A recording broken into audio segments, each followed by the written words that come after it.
we can now.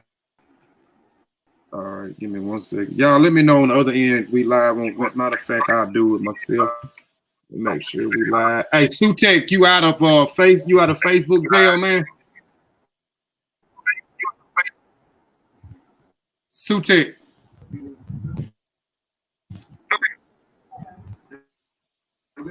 His stuff is spinning now. Hold on. Are we live on Facebook? If we are live on Facebook, hold on. Not Facebook, but YouTube. Are we live on YouTube? Y'all give us just a second. We're going to get started. Sutekh, I need you to share the show.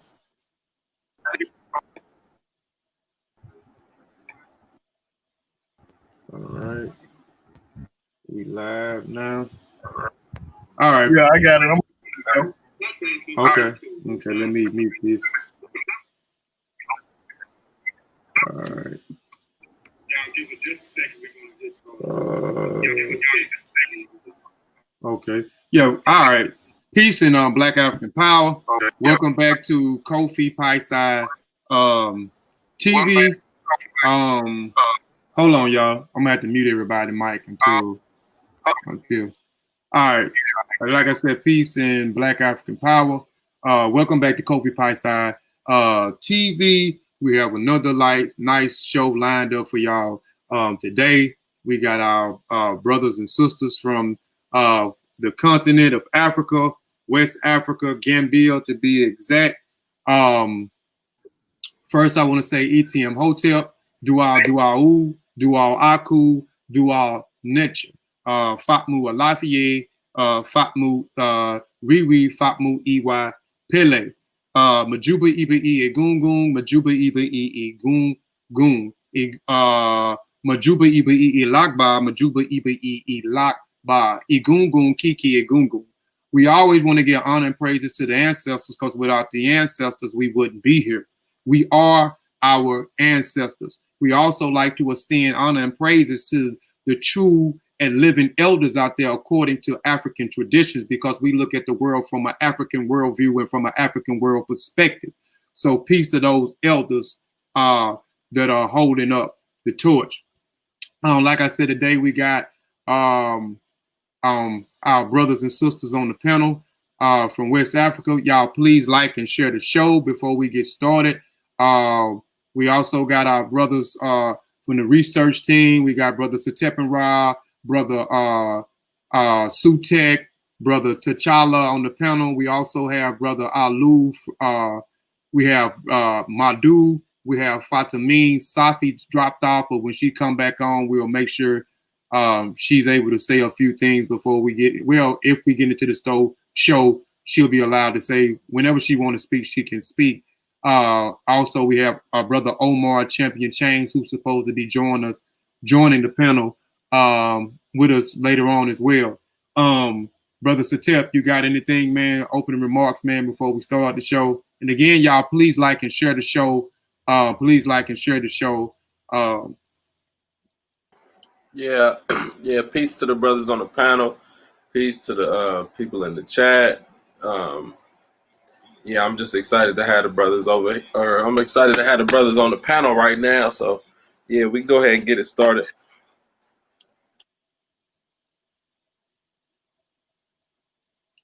Brother Sutekh, you got some inner words?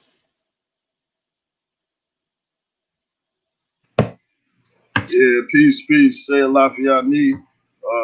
It's your brother Sutekh. Please like and share the show. Appreciate the brothers for coming on. We're gonna get into the information. Let's get into it.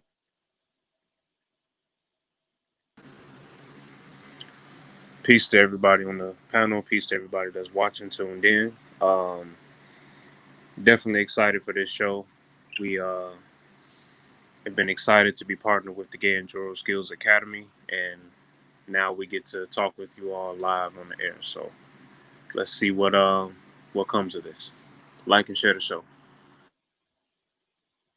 All right. Before we start the show, too, brother Alu, I would like for you to introduce yourself before we start the show. Then we'll let Medew introduce himself, and then we'll let Fatimine introduce theirself.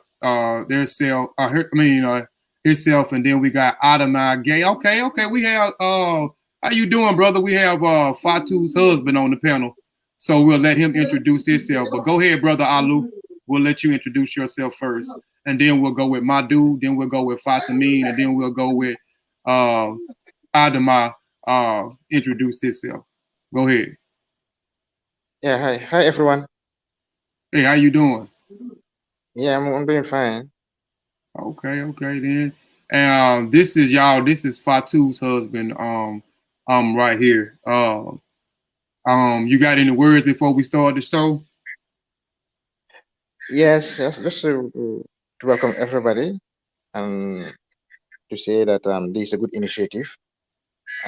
This MBOKA initiative is good, and I hope everybody will work hard to make sure that it becomes a success and that everyone would benefit at the end. And thanks to you, a big shout out to the Kofi Piesie Research team for what they are doing, and I hope we'll all work along the way to make sure that everything that we have started would come to benefit all of us. Thank you. All right. Fatimine, and then we'll just go that way. Fatimine, you got any words before we get into the show? You want to introduce yourself? Hello. This is Fatu. Can you hear me? Yes, we can hear you good. We can hear you.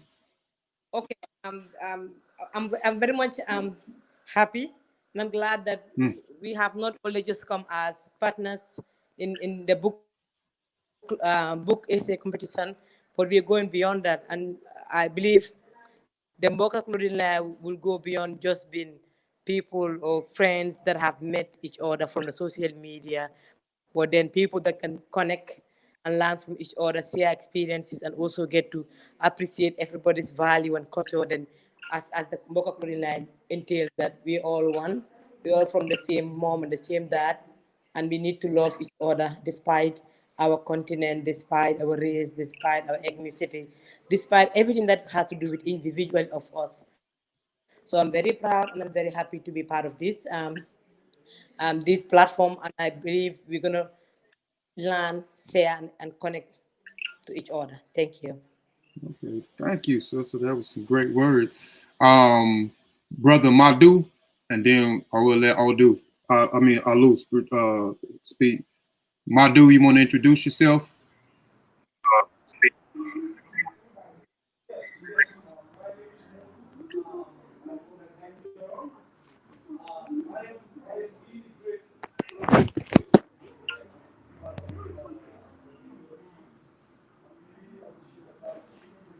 Your mic is muted, Alu. Hold on, let Sister Fatu. Those may add you.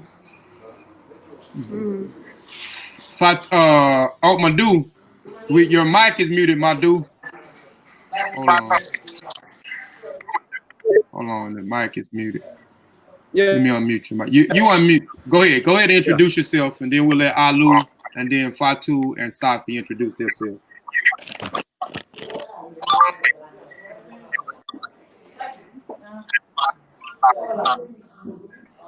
Yeah, my name is Medew. I wear Njorro. I really appreciate the relationship, and we really hope to learn something new, and you will enhance us in anything that we are introducing something very important today. I hope that people say research team and that get your family inspired to do something big in the future. Thank you. All right, Medew, you kind of breaking up. We kind of heard you, but you was kind of breaking up too. Brother Alu, and then we'll then Sister Fatu, and then Sister Safi. Go ahead, Alu.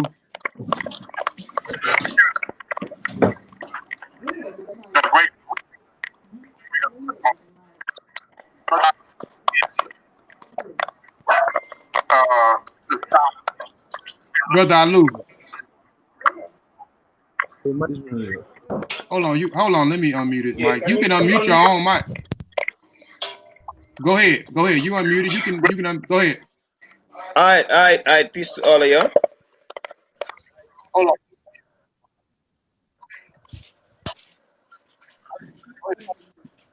No, that's it.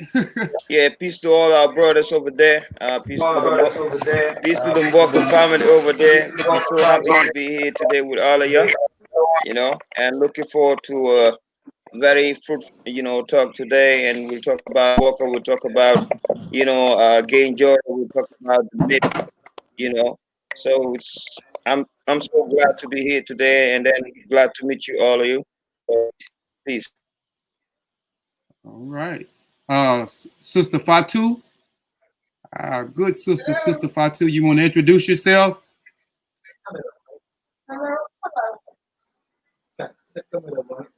Yeah, on mute. Hold on. She done muted. Hold on. Let me unmute.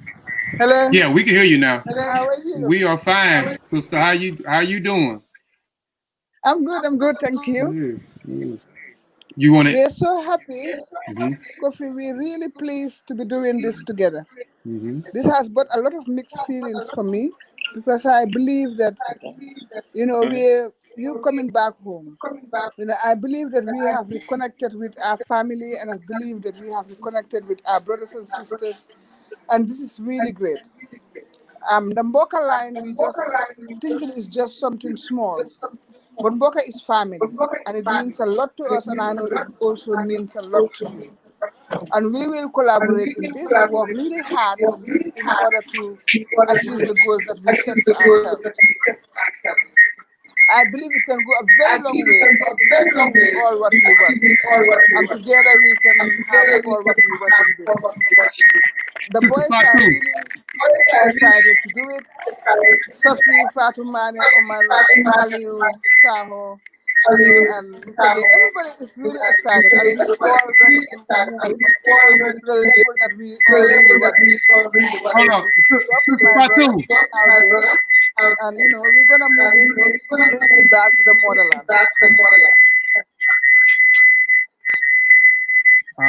Sister Fatu. Hold on. Sister Fatu, if you close to your husband, it's giving a lot of feedback. You was good, but I think you got closer to where your husband's live streaming. If it's close, it's going to give a lot of feedback. I've been closer to Aliu and Modu. I'm out now, so maybe it will be a bit more. Okay, clear. yes, we can hear you. Go ahead. I'm sorry. Is it okay? Yeah, you fine. You excellent. We can hear you. Thank you. Did you hear me before, or do you want me to come back on what I've said? No, yes, come back with what you said.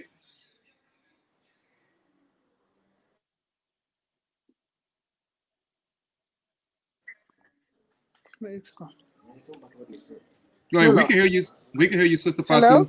Yes, we can hear you. Yeah, we can hear you. Okay, what I was saying was I'm really honored that we're doing this together. It's going to strengthen our family ties. As we said, we're MBOKA, and MBOKA means family, and family is everything in life. So we having you as family and doing this together and representing Africa means a lot to all of us.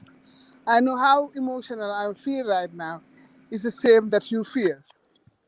So I believe this can bring more in our relationship and give us an opportunity for us to connect more and resonate with what we belong. And what makes us strong is the unity that we have, the freedom we want to fight, and also who we are as Africans. Because I don't look at you as Americans. That's what I used to say to Ladosa. And that's what I'm telling you. I look at you as our brothers and sisters, from the same mom and dad. And that's what's going to happen. This MBOKA clothing line can bring a lot more than what we're thinking of. When we were doing the essay, I talked to Ladosa last week. When we were planning the essay, we said we're going to do an essay to enhance the reading of the students. But it has gone far beyond that.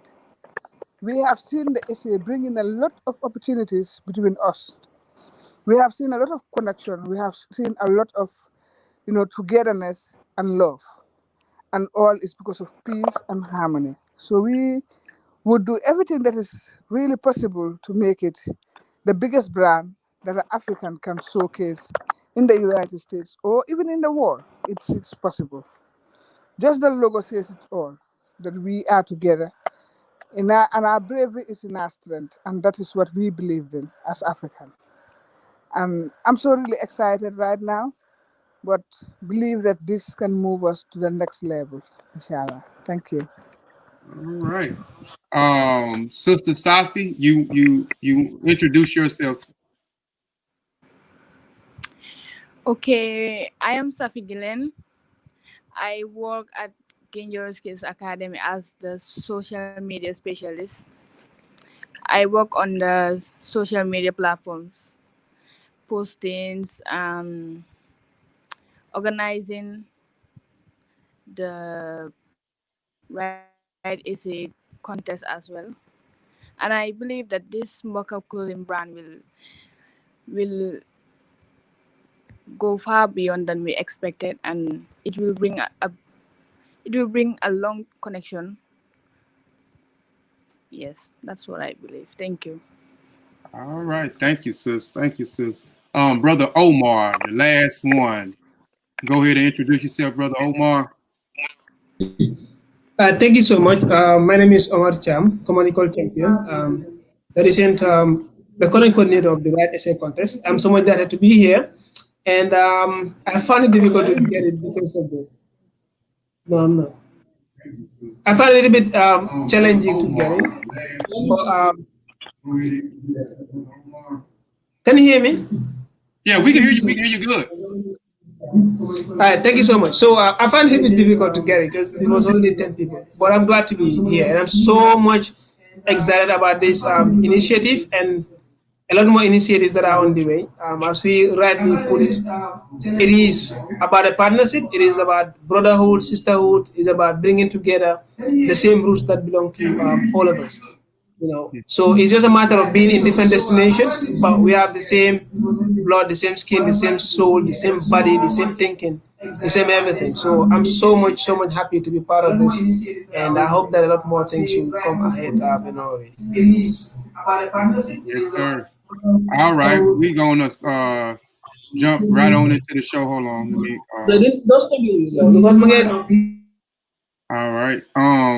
I want to share my screen real quick. We're going to discuss a lot of the things. One, and y'all already heard, one of the things that we definitely going to discuss is, as our great sister Fatu said, and even Alu just mentioned, that they don't look at us as American. That's one of the topics is how do they look at the African American. So we're going to hear it from their mouths themselves, because it's a lot of different propaganda, a lot of mistruths, and a lot of lies are told about how our continental brothers look at us and how the diaspora Africans, the Africans in America look at them. We all know this is a lie.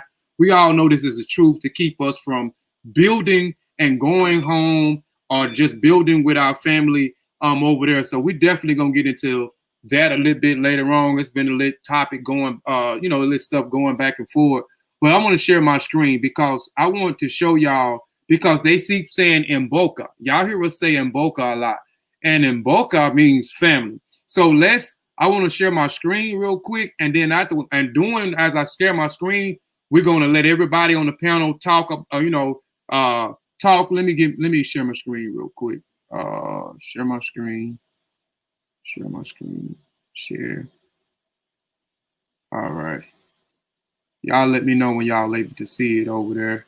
I'm showing something too early too. Can y'all see what can y'all see my screen?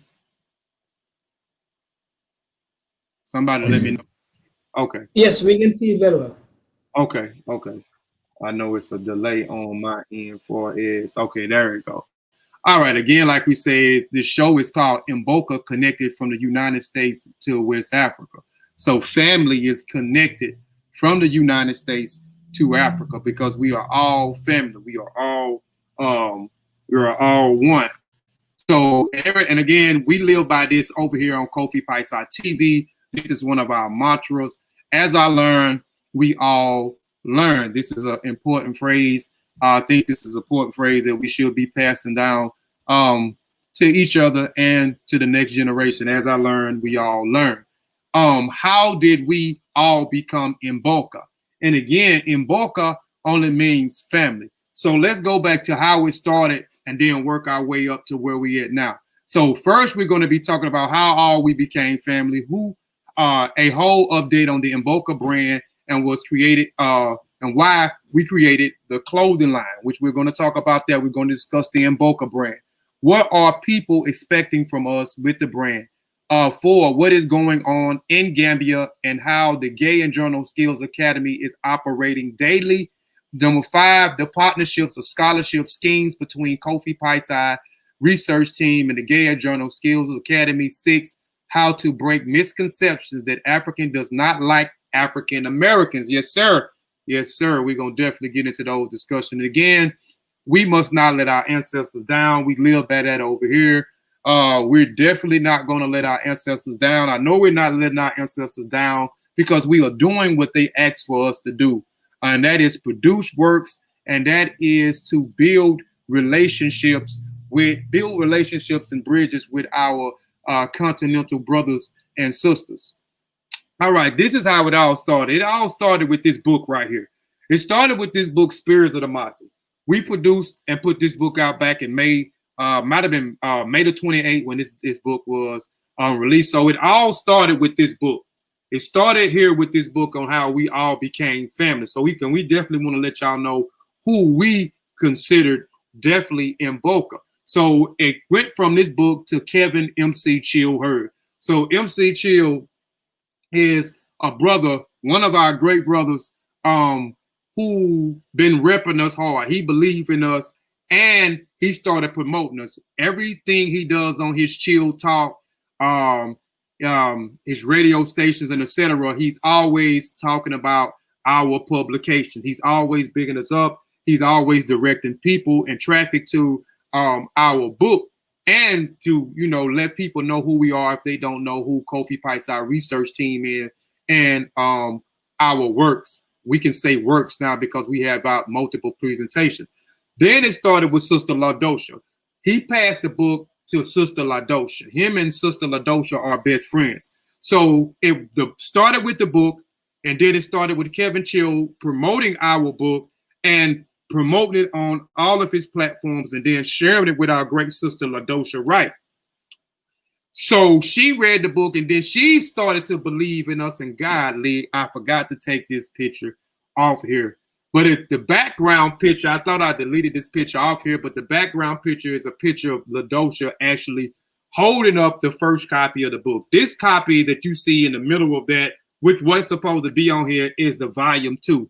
But again, it went from the book to Kevin Chill reading the book, Kevin Chill believing in us, promoting us on all of his platforms and sharing it with everybody that he come in contact, to introducing it to his best friend, LaDosha, and LaDosha reading it and believing in us and believing in us. And this is another picture just of them promoting both of the copies.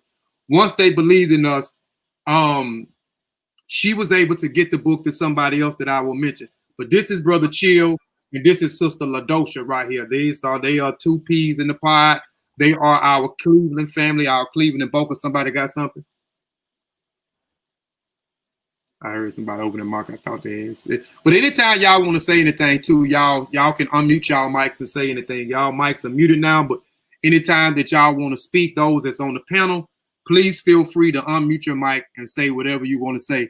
But again, this is our Cleveland family, our Cleveland MBOKA. This is LaDosha Wright and Kevin Chill. We greatly appreciate both of these great human beings here.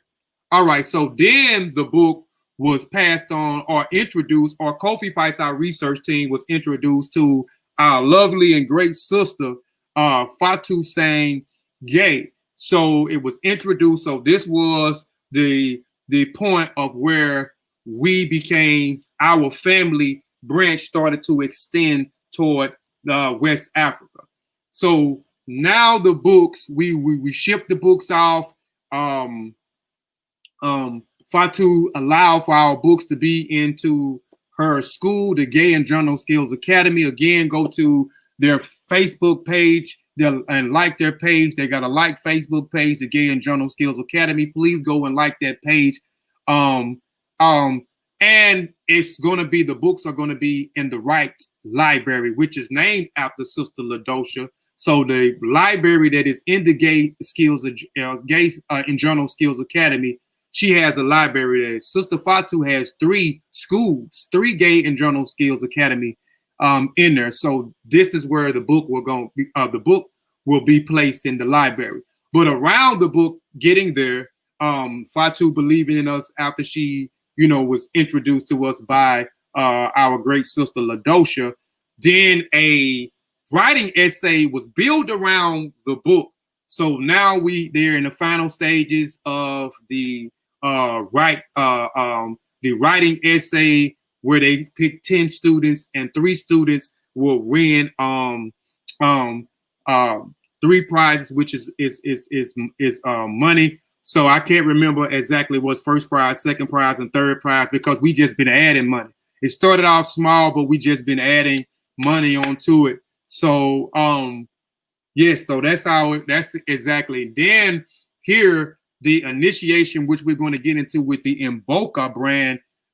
This idea was brought to me by our great brother Omar Champion, who is here on my left, might be on your right. Then you have Medew Sahu in the middle. Someone has something? Someone want to say something? And then we have, go ahead. I can't hear you. And we have brother Alu Sambu. So these are the 3 brothers that initiated the MBOKA, which they've been talking about the MBOKA brand. So, and we're going to talk back about the MBOKA brand. We're going to try to move quickly because it's late over there where they at. So we won't want to hold them too long. But with the MBOKA brand, we're revealing the MBOKA brand on TV. It's a partnership between us and our family in Gambia. This was the first initial sketch right here. This is a sketch that was done in Africa by Fidel. And this is the brother who actually did the sketch that I'm showing, Fidel Iyanu. I hope I'm pronouncing his name right. He was supposed to be on the panel today. I don't know what happened, but this is the brother who actually sketched out for us to get the final complete design. So we appreciate you, brother Fidel Iyanu, for producing the sketch for the MBOKA brand. Now this from the ideals, so we have merged the ideals from Africa, from the original sketch by Fidel and then by Jehudi Ma'ak. So this is the brand logo that y'all will be seeing coming out real soon on the MBOKA clothing, the MBOKA brand. So get familiar with the MBOKA brand, and we're going to let them talk about the MBOKA brand because we talked offline, because we want to make sure that this MBOKA brand, which means family, it means that it is all of our brands. So we want to make sure that we make this brand a lifestyle, make it successful, and make it where we're proud to put these pieces of clothing on. And again, the original sketch came from Africa, and then we merged 2 of the sketches, the sketch that was here in the United States, and this is the final product. So you will see the MBOKA brand on some clothing that's coming real soon. We just finally got our store up. We have an Amazon merch store. So Kofi Piesie Research team has an Amazon merch store. And we're going to talk about where we're going to do the soft launch, when the soft launch is going to take off, and then when the production is going to take off over there in Africa too. So we're going to have things that's going on here in the United States, and we're going to have things that's going on over there in Africa. So again, be on the lookout for the MBOKA brand, and we're going to come back and we're going to talk about the MBOKA brand in a minute. But this is our brother Jehudi Ma'at. Jehudi Ma'at, I say he's our art and graphics guy. He's a member of the Seshew Netcher group, which me and brother Shawn, brother Herit, Shawn Khalfani, who is a member of Kofi Piesie Research team, and our brother Sutekh and Mary Amin, who also was a member of the Seshew Netcher group, as well as Kofi Piesie Research team. So we've been knowing each other for quite a while now. And some of the artwork that's dealing with our children books, which we'll talk about a little bit later too. Shawn's One Night Before Bed, which came out 3 weeks ago. Brother Jehudi, my eye, has a lot to do with the art graphics for the cover and inside the book, as well as my Kalawa trip to the motherland and African education and music and instrument. He has played a specific role in that, as well as with the artwork and some of the designs inside of the book. So I'm gonna stop sharing my screen. So now, for those that may not know how we all became MBOKA or how we all became family, it started out again with the publication. The first publication, again, we have multiple publications out since then, but it started with that book, and from that book in the hands of Kevin Chill, and from Kevin Chill promoting this into until the hands of Ladosha, and then from Ladosha introducing it to Fatu, and Fatu introducing it to her complete staff, and now we have all become family. We all have a relationship with one another. We talk to my dude. I talk to my dude. I talk to Omar. I talk to Alu. I talk to Fatu. You know, I always talk to Kevin Chill. So this is how it all started, with this one publication where we was able all to connect with our continental brothers and sisters on Africa. And now we have a brand that we definitely finna launch. But let's talk about real quick, and then we're gonna go into the brand, because we want people to understand what MBOKA is, what is the meaning behind the brand that we have coming out real soon. So let's talk about the Gayenjorro Skills Academy. It don't matter. It could be Sister Fatu.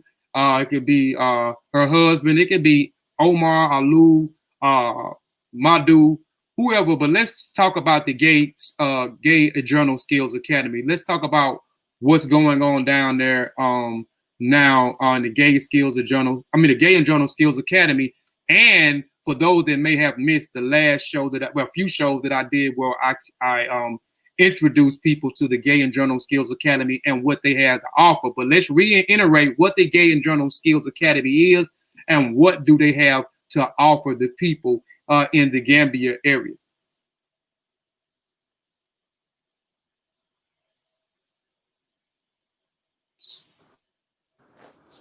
Thank you very much, Kofi. Can you Yes, we guys can hear hear me? you real. Thank you very much. I will talk a bit about Gayenjorro, and then Mr. Gaye will also comment on Aliu, because Aliu is the communication manager, and it will be very fitting for him to say something. But I'll just do a brief intro of why the Skills Academy is on and why we have the Gayenjorro Skills Academy in the Gambia. The concept comes from me in 2007 2005 when I came home after studying. I just wanted to have something to do with regards to this, the profession that I had. So I was working in a bank and then decided to have a skills center. When I see a lot of young girls just roaming in the streets, believing that they can earn a living through prostitution, so I have to be very frank, some through depending on people to do things for them. They never relent and think that they can do it for themselves. So I just get the vulnerable young girls that were just being used, being abused, not doing stuff for themselves and not believing in themselves, to give them the hope, to give them the belief that they can do it, especially women and the disabled. So I just figured out and said, I have a slogan, and the slogan is to get youths off the streets. But when I got them off the streets and don't want to put them back in the streets, that is when I should give them skills so that they can be empowered with skills. They can have skills that are marketable, and they will be also able to be self-independent in the future. Meaning when they have the skills, they can work for themselves and then earn a decent living that they will sweat for. And when they have a husband or when they have a home, they'll be able to look after themselves and look after every other person who lives within them. As I always said, I have a social enterprise. Social enterprise meaning I look at the societal problems around me and try to solve it. The societal problems that I've seen was to get the young people off the streets begging, or to get the young people off the streets being prostitute, or to get the young people off the streets not doing anything, just thinking of getting it in another way, to have it in a very meaningful way. This was how Gayenjorro has started. And this brought up the Skills Academy. And Gayenjorro is the surname of our family. My husband's surname is Gaye, and the kids that we have, their surnames are Gaye. So whatever we have to go back to the family. And because we believe in family so much, we said yes, we're gonna name it Gayenjorro so that we believe that it's for us. That is why you see Safi completing school and working with us for some time before she goes to study, so that she can feel it that this is our family, this is what I should come back to and hold tight and work and support more other people. All the concept is about supporting people, empowering people, and giving them the hope in life that everything is possible.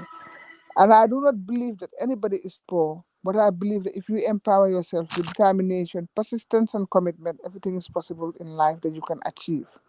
With this belief, we've been doing what we have to do and doing it with quality. We do not jeopardize quality at all in whatever we do. Because we said if we want to give you the opportunity to be somebody, you must know how to do it in a very perfect way. And getting it in a perfect way is the quality that we do not have to jeopardize. Excellence is something that we stand for. We always want to give excellence to whatever we do. That is why in the skills center, we don't only give them skills, but we give them other courses that will strengthen their skills, which is the public speaking that Ali do in the school. We do public speaking, we do customer care, and we do entrepreneurship. All to put us on the learning that they do and add value to the skills that they learn so that they can be more powerful for themselves, to be able to stand out there and speak for themselves, to be able to stand out there and challenge people when they ask them something, to be able to express what they're doing and know what they do so that people will believe in them and buy in the idea and support them. This is why we do what we do. We have three centers in the country. We have two in the rural and one in the urban. The first one we had is in the urban, that's the head office in Bruceby. That one, students pay fees to learn. But the two in the urban, students don't pay fees because we wanted to reduce the rural urban drift. One, we wanted to discourage the illegal migration through the skills that we give to the young people. That is why our skills are demand driven in the provinces, in the rural Gambia. We know that there are more challenges there because a lot of young people wanted to migrate to the city and there isn't enough space for them in the city. There isn't enough job for them in the city. In the Gambia, the government can only employ 15% of our population. So what is the 85% doing? 67 are entrepreneurs. So the balance is still roaming about. We have to give them the hope and the chance to be an entrepreneur. Every entrepreneur added to an economy is a plus to that economy because the entrepreneurs in any country in the whole world, they move the given economy of any country in the whole world. So we are the movers and shakers of our economy. And if we bring in a lot of entrepreneurs in, they'll also move the economy to the next level, and then we can have a vibrant economy wherever we are and believing in ourselves to do it for ourselves. That is why we've moved to Farafenni, that's the border to Senegal, to open a center because they had the highest rural urban drift, they had the highest youths who wanted to go through the deadly sea to Europe. So we go to curb it. We know that we cannot eliminate, but we can curb those through the skills that we can give them. That is why the skills we do there are demand driven, and no student pays a fee there. We always look for funding or donors in order to support them to have the skills and have the same and equal opportunities as those in in the urban. So when they have those opportunities, they can stay in their communities, work in their communities, and also develop the communities. Over the years, with the work that we've been doing, we have been recognized by a lot of international organizations. We've been recognized by the UN, and I was given an award by the UN in 2016 for Women in Business, Social Entrepreneurship in 2016. And 2017, I have a Women Empowerment Award. Gayenjorro have another award as a social enterprise by the government of the Gambia. And we had a lot of opportunities to travel the world with the government to explore more for the country and to bring it back in order to support other sectors, not only the sectors that we work in, but other sectors. Why does that happen? People might wonder. Why it happens is because like I said, we wanted to give the best at all times. We do not jeopardize the best because we know that the best cannot be changed. You have to be consistent in doing it. You have to be very persistent with yourself in order to do it. And that is what we've been doing and been recognized by the world, by the government, and by people around us who knows us. This is why we attract donors from international bodies like the UNDP, like the WHO, like the World Bank. All these people try to support our initiatives and also collaborate with us to get more youths of the streets and train them. What we do in Soma, I believe Mr. Gay will be very excited to explain that because it's a new center that we also open in next to Farafene, that's Soma, where the bridge is now, and it's also a border to Senegal. And they have the highest rate of youth and unemployment. They have a highest rate of unskilled youth. So we also went in there to support and see how best to cope that. But all those youths too do not pay fees, but we look for funding and collaborate with other partners in order to achieve the goals that we set to give those youths a skill. So I'll let Mr. Gay come through a bit with what we do on those ones, and then maybe Ali can finally say a little bit about how teacher relationship and also what we've got recently with the MBOKA and with the Kofi Piesie Research team. They've been a family. They've been part of us. I think I wanted to Mr. Gay to say it, but it would be really nice for me to say it because I'm really excited with that joint venture and the collaboration because the Kofi Piesie team have supported a student at the school who was very vulnerable, supported that student and the parent have consented to it, write a letter to them to appreciate and accept the sponsorship. The student now is fully coming to school and fully doing all courses, and we really appreciated that. And not stopping there, we really want to thank you, Kofi, for also bringing another sponsorship through Benjamin to support also another student whom we have identified last week and sent to you to be supported by Benjamin to also further her studies in the school. And that student will be a new student who will also join us whenever you guys are ready to be part of the system and be empowered. I believe in empowering women so much that I always feel excited when I'm talking about it because I believe if you support one woman, you support a nation. But if you support a man too, you support him to support a family and also build a nation. But the woman builds the nation more than them. So that is Yes. why we empower 80% women and 20% men. That is our philosophy. I am a feminist because I believe in women empowerment, because I believe that is the strongest pillar of an economy to be built. And that is what you collaborating with us to support these women, the vulnerable ones, to come out and be exploring skills and then be independent in their future. And this is really great for us because you don't know them, you don't see them, you haven't done anything to get to them, but you have a humanitarian heart to reach out and support people in the motherland that you believe that you're from Africa and we believe that you're from here. That's what I always said to Ladosa, that you are Gambian. And I believe Kofi and the team too are all Gambians, and we wish to have you here, and you will come and witness the graduations of the people that you're supporting, and witness the successes that they have achieved, and see them going through opening their own businesses and replicating it to other people. Thank you. I'll let Mr. Gay come in and then say a few words. Thank you so much, Kofi. We're really proud of the Kofi Piesie team. Thank you, sister. Thank you.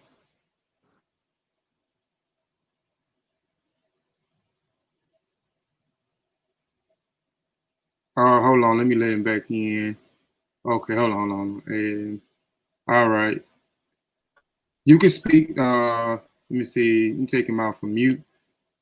He's on mute. You got to. Okay, you unmuted. Are you hearing me? Yeah, we can hear you.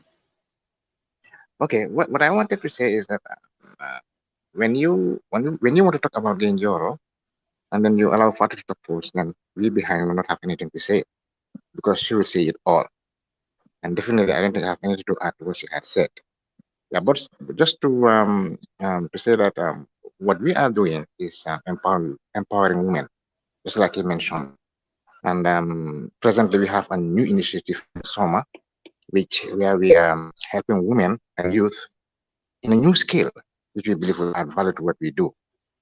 This is a new type of scale which is energy driven, and it's a project that we had with the ITC, and it's basically we are where we make what we call the Funo Jambar. Is a name that you might not be familiar with, but it's a stove kind of. It's a stove that we use, which we blend with malt, and then it becomes adaptable so that you will not use too much of firewood. Instead, when you use the malt and the charcoal, it becomes easier for you to do what you have to do. It's a new initiative in Soma, and that's what we are doing right now. Apart from that, I would just like to mention that at Gayenjorro, it's a household name now in the Gambia. Like Fatu said, we've been here for a long time. I think 11 years, 2012 now. And along the way, we've done a lot in terms of developing youth, helping women to be more proactive in what they do, developing entrepreneurs, and a lot more for youth especially. So I think along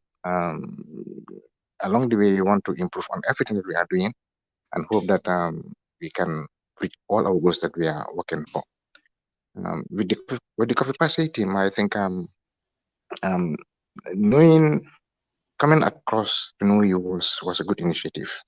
I think the book has brought a lot of things to the Coffee Piesie team and Gayenjorro as a whole, and Africa in general, if I am right, because we are able to come together and share ideas that I see now has developed this MBOKA initiative, which I hope would bring a lot for the team and everybody that's working in it. So in a nutshell, this is what I want to add to what Patu said, because he said it all. And I want to share my appreciation as well with the Coffee Piesie team for what they have done in terms of creating this scholarship that Fatu mentioned. And other initiative that has come from other one of your team in trying to raise a scholarship for another person. So I think all these things are good initiative that only one book brought about. So I think it's really great. And I hope we'll all work together towards it. And not to forget Ladusa, because I think she is really behind all these. And a big shout out to her. Yeah, definitely. Yeah, definitely. So I think this is what I have to say. And thank you all. Okay. All right, brother Alu, you want to elaborate? Yeah, okay. Thank you, Kofi. Thank you to my bosses. Like Uncle Adam just said, we say a big thank you, Jeff, to our Ebu Linger Ladosa, right? The one who brought about all this connection, the one who brought about all this reunion of the MBOKA, the Gambian and African American MBOKA, which we are celebrating today. Uh, we feel very inspired. We feel so honored to talk about what Gayenjorro is doing. Like Fatu said, we are empowering youth, we are empowering women, and then we're also getting youths off the streets and adding value to what they do. If you empower a woman, you empower a nation. Like you said, uh, women are the backbone of every society. That is why when you empower them, they take whatever empowerment that they have, they take it back to the homes.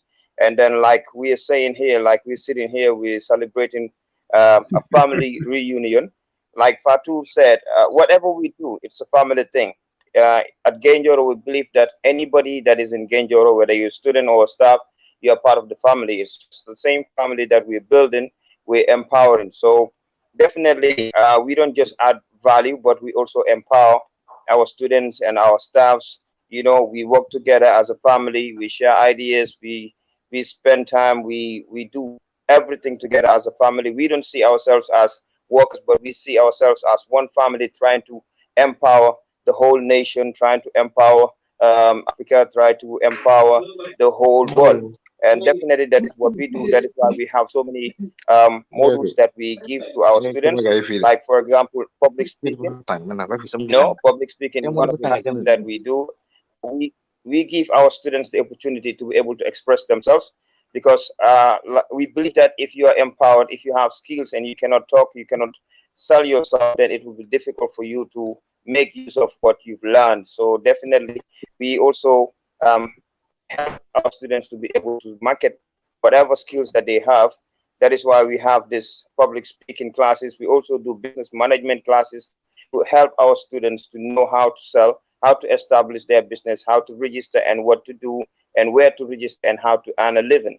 And then we're very grateful for our sister Ladosa Linger Ladosa Light, who is also in classes, online classes on cosmetology, doing it free for our students, every Monday. So these are all things that we do at Gayenjorro. Definitely, like I said, we are a brand in Gambia, we are a brand in Africa. One of the most respected skills academy in the Gambia. That is why we have these 3 branches. I think this is what I have to say. I feel so emotional that I can't even tell you whatever we do. But here we don't see ourselves as strangers. We don't see ourselves as workers. We feel at home.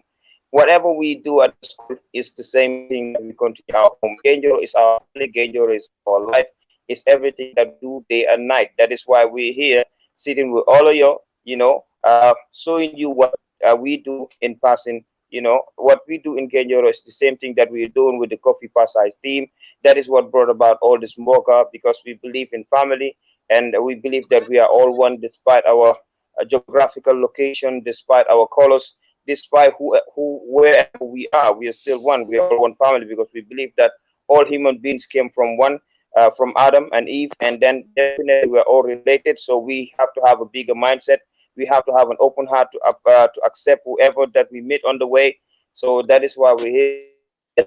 We also have to help out each other so that we can live a better life, a healthy life. That is so decent, a decent life, and that is what we are doing. And I hope with this new collaboration, we'll be able to do more. Inshallah. Thank you all. All right, man. You gotta love it, y'all. Y'all gotta love it. And the phrase just so powerful to me, man. Getting the youth off the street, getting the youth off the street. So I think, and what they're doing is they're giving them, which I support, and that's why I say I'll do whatever, us, the Kofi Piesie Research team, will do whatever we got to do to help out, is because of what they are doing. They are changing the mindsets of those that they're taking off of the streets. And like I said, they're giving them a skill set. So they're teaching them to be self-sufficient, to self-sustain themselves. They're giving them where they're able to have a better opportunity or a better chance to create, to be creators, to create something so they can have a better outcome for themselves, their family, and their community. You can't hate on that. You got to get behind that. So I just like that mentality. And a lot of us over here, I'll be honest, we need one of those over here in America, because the objective over here, we feel like it's all right to work for someone else and build generational wealth for someone else. We think it's okay to throw our dreams in a trash can and make sure we fulfill someone else's dreams. That's not the way. We should be doing the same thing. We should be building our own and teaching our own to be self-sufficient, to self-sustain their own selves. Teach them how to be entrepreneurs and not workers. Teach them how to love one another as family. I know when I was growing up, and I'm not going to give my age, but I know when I was growing up, I knew if I was in a community, we all was family. It wasn't, look at that boy's son, what's his name? If I was acting up, the neighbor down the street was going to beat me and then take me home. And then my mama or my grandmother, which was my grandmother, she was going to beat me. It wasn't nothing said. If I had an issue going on in school, one of the neighbors would come in because they feel like if we all family. So if her son or her grandson got an issue, we all got an issue. So we have to work together for one common goals and make sure we see everybody succeed. Because again, like I said, if you family and you call each other family, there's nothing that you won't do for your family. So I just applaud that and I admire that, because what she's doing is powerful, and what all of them is doing is powerful, because all of them have a certain role that they have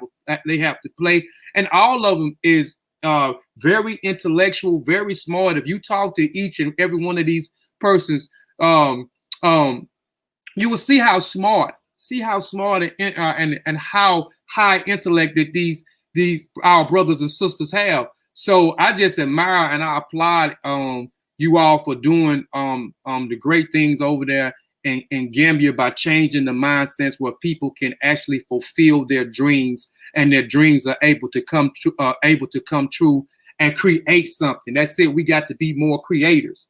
You know what I'm saying? We have got away from being creators, because if you understand where we come from, you understand that the motherland, a lot of the ideals and concepts birth some of these ideals that we have today. So we are very innovative. We are very creative people, and we have to get back and tap back into that genius of being creative, being creators, being able to produce something for someone else, to be able to provide things for others. So that's great. Moving along, we're gonna get into the MBOKA brand and we're gonna get into that in a minute, but I want to go ahead and talk about, I want each and everybody on the panel to answer, to talk about this is, well, one of the questions is, do y'all see yourselves as Africans first, or Wolof and Sierra, and this goes to the whole panel, or whatever ethnic group that y'all belong to? Do y'all see yourself? Because I don't know if y'all Wolof, I don't know if everybody Wolof, I don't know if everybody comes from the Sierra people, which I know the Sierra people is broke up into different clans. So each one of y'all on the panel to answer, do y'all see yourself as African first, or what y'all see yourselves as what ethnic group y'all belong to first? As Africans. Okay. As Africans. Okay. She said, Fatu says Africans. Okay. I'll go. I want, everybody, Madu, Omar, Alu, Safi, Fatimi. Yes, as Africans. It is as Africans. All right. Same here, brother. Same here, brother. So y'all hear that? This is coming from our continental brothers and sisters now. They say Africans first. Africans first. So you hear that? We're not making up anything. This is coming from their mouth themselves. So they are the primaries. We giving you the primaries. They are the primaries because they live over there. They live over there. They was born over there. They was born in the culture. They was born in the traditions. So you hear it from somebody on the panel got something? Yeah, I was gonna dig a little deeper into that question and ask if you guys consider yourself amongst each other as African, or do you do you identify with your ethnic grouping or your clan? Well, that's the same question I just asked them, Sutekh. Oh, okay, my bad. I must. Yeah, that's the same question I asked them. Okay. All right. Question 2. Do y'all, and again, we giving you, they are our primaries. So can nobody say they didn't say that ain't the way that they think. They say they are African first. African first. Okay, so question 2, this is for the whole panel. This is for everybody on the panel. Do you see the people in America as less African than you do? That's for everybody on the panel. Well, I don't think we see you as less African, because we believe that some of our grandparents were forced into slavery and taken to the plantations in America and in Europe. So definitely for us, you are not different from us. Anytime we see a brother or a sister from America or Europe, we feel connected. We feel they have our lost brothers that we're connecting with. So definitely we don't see you as less African now. All right, you see, he says less African. The next one on the panel, we're hearing it from their mouth themselves. All right, so I just want to use the word. mention. Go ahead, Sister Fatu. You said. I said, like Ali just said, we look at you as our brothers and sisters. We said we're talking to our brothers or we're talking to our sisters, and that is your African. And that is what you have in heart and what you believed in, and we also believed in that. You are our brothers and you are Africans. All right. Now the next, go ahead. Yes, so I just wanted to give a particular information here because the thing is, I'm very sure that some of you brothers and sisters out there must have come across 1 or 2 people saying that people in the diaspora are less Africans, or Africans themselves that are in the diaspora thinking that they're less Africans. And I believe this is usually influenced by the level of understanding. For example, if you do not know the roots of who an African is, or if you don't know the roots of where an origin of someone is, then you will not be able to establish the true, being of that person. For example, if you have someone that doesn't know much about the history, that let's say the person didn't go to school and didn't know, like the fact that there was something like slavery that took our brothers and sisters from Africa to take them to the United States and then turned into African Americans, then they might wholly believe that those people or the people in the diaspora, even though they are black, they are not Africans. That is because they do not know, they are not aware. But for people like us that went to school and we know everything that happened, know about the issue of colonialism, the issue of slavery, there is black history, and all of these things that is surrounding our story as Africans are definitely so, and unsurmountably believe that everybody in the areas in America or in Europe, you have an African origin. It doesn't even matter if both of your parents are African or not. It doesn't even matter if your first stepdad is African. So long as your grandfather or your great grandfather is from Africa, then you're African. And even if your skin is 95% white or 99% white or 1% black, you're still African. Okay. Medew, let's hear from you. Medew, what you have? Good. Yeah, for me it's like I can't call you my brother at the same time saying like you're less African. It's really complicated to say that, definitely. So I believe that if I call you brother, we're equal, right? You're not less African, definitely. Yeah, thank you. Adama? Yes, well, to me, you are African. I believe that your ancestors were African. We see as our brothers from another world, are still our brothers as Africans. So to me, I see it as Africans, nothing else. Thank you. All right. Alu? Yeah, like I said, we don't see you as less African. We see you as our brothers and sisters. So definitely we can't say you're less, because as far as your ancestors are from Africa, then definitely you're African. Yes, and that's it. And most of us on the panel done took a blood test, a DNA test. So I am from West Africa. My ancestors come from West Africa. My father's side of the family, they migrated through the Bantu migration. They migrated from they migrated from Kenya and went into Nigeria. And they've been there ever since then. So I got a high percentage of Nigerian, and my mother comes from that great Bantu migration too. Her ancestors come from Uganda, and they migrated into Ghana. So my parents' side of the family comes from out of Ghana. So my ancestors does descend from Africa. My DNA test tells me that I am a West African. So I am African. So I'm not going to let anyone tell me otherwise. Again, I'm Nigerian and I'm Ghanese as well. So I am African. I'm proud to be an African. And we asking these questions because there have been, some talks around this, and some people saying this and some people saying that. But the only way to get it is go to the primary. So y'all are the primary. So we answering these questions because y'all are the primaries. You can't say that brother Kofi Piesie said this. You can't say brother Sutekh said this. You can't say brother September, brother T'Challa, brother Chris, any other brothers from the brother Herit, Shawn, Khalfani, brother Vasa, any other guys from the Kofi Piesie Research team. You can't say we saying this and we making it up. Y'all can't say that anymore. So, another question. Do y'all value? They just keep throwing, and these some of the questions that's coming from brother Shawn and some of the other brothers in the group. Brother Shawn wasn't able to join the panel today because he had to work, but he sent his loves in regards to all of y'all on the panel today.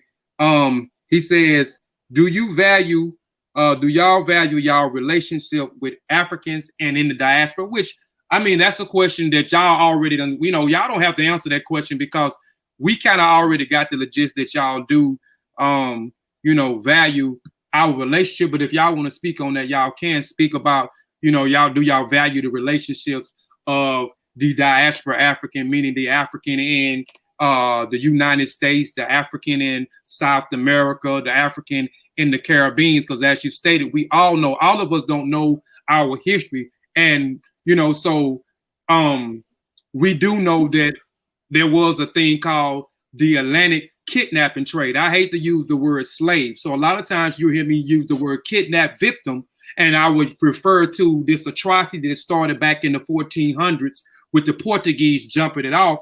We know that there was something called the Atlantic kidnapping trade, but we also know that there was something called the Barbary Coast slave trade or the Sahara Coast slave trade before the Atlantic Coast, before the Atlantic kidnapping slave trade. So our ancestors was taken and spread it abroad across the world, from the Caribbean to South America and to the United States. So we have been spread it everywhere through the kidnapping trades. So so he's asking, do y'all value the diaspora African, us that's in South America, the America, and the Caribbean, and anywhere else on the planet?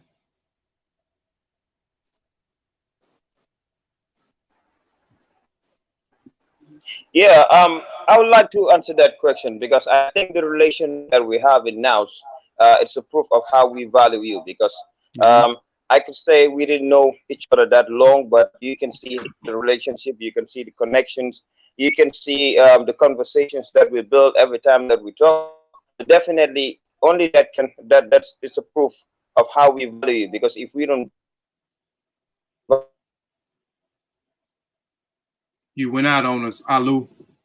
You just went out. We can't hear you.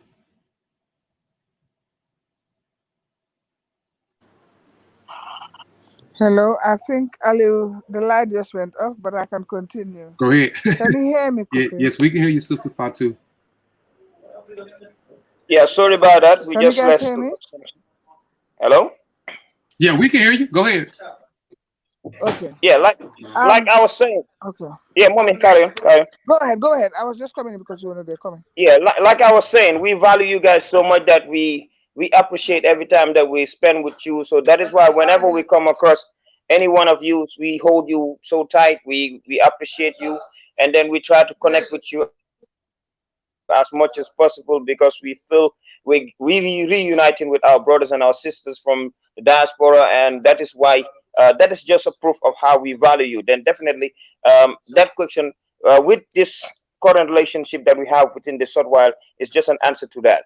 And then I just wanted to add something from the last question that you asked us.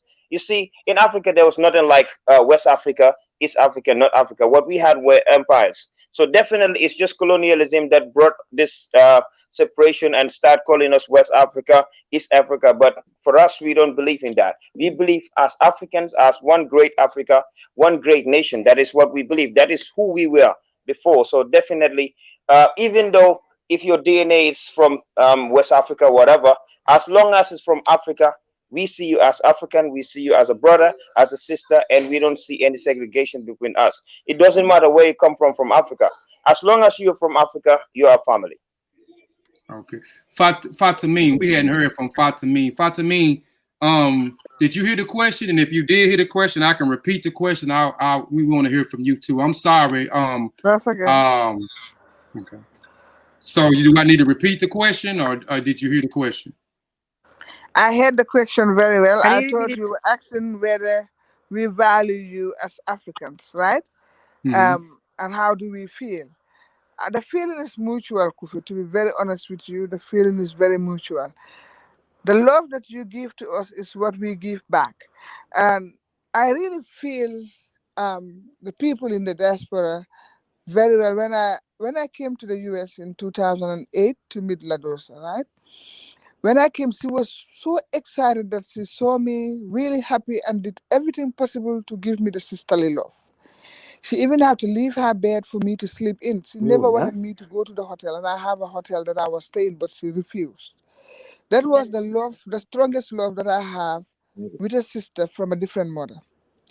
Right? So from there, then I never see her as a sister from a different mother, but I see her as a sister from the same mother and father, and that's how I'm seeing you guys, because the love that you show is extraordinary, the caring is extraordinary, and believe me, that feeling is mutual here. That is how we feel about you. That is how we love and give you the respect that we share. All what comes between us is peace, love, and respect. And that is what bonds everything in life. And it has bonded us so much. And for us, we feel you as you feel us. We love you as you love us. And we care about you as you care about us. Because that is all what can resonate us. That is all what you've given and what you should get back. And this is what we give you plus what you have given us to make it more stronger. So we see you as a family, and nothing can change that. Anytime I see anyone from the diaspora, I hold them so tight because of what Lados have shown me when I went there. I went to the US in 2017 and I met somebody at the UN house.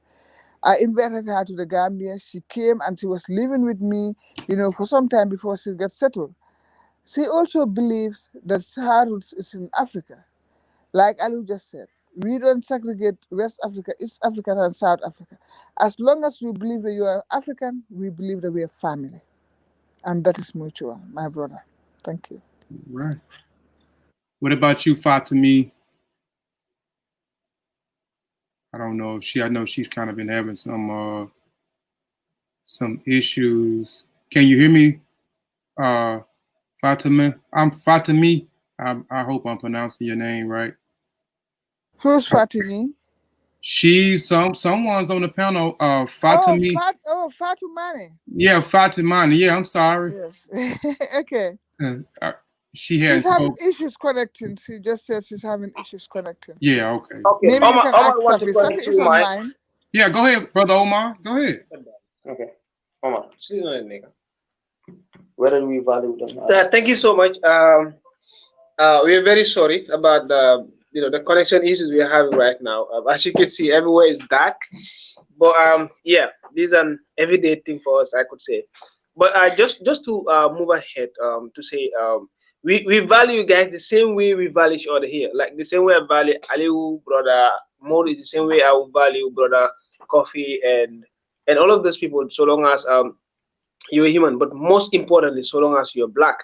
And I think the best person that should be able to explain this is Ladoza, right? Our sister Ladoza, because she was able to visit the Gambia, and she definitely had a very wonderful experience here. She felt she felt home more in the Gambia than even she felt when she was in the United States, because everyone here showed her some attitude of a family member, and then she was taken through a pipeline of endless fun and experience.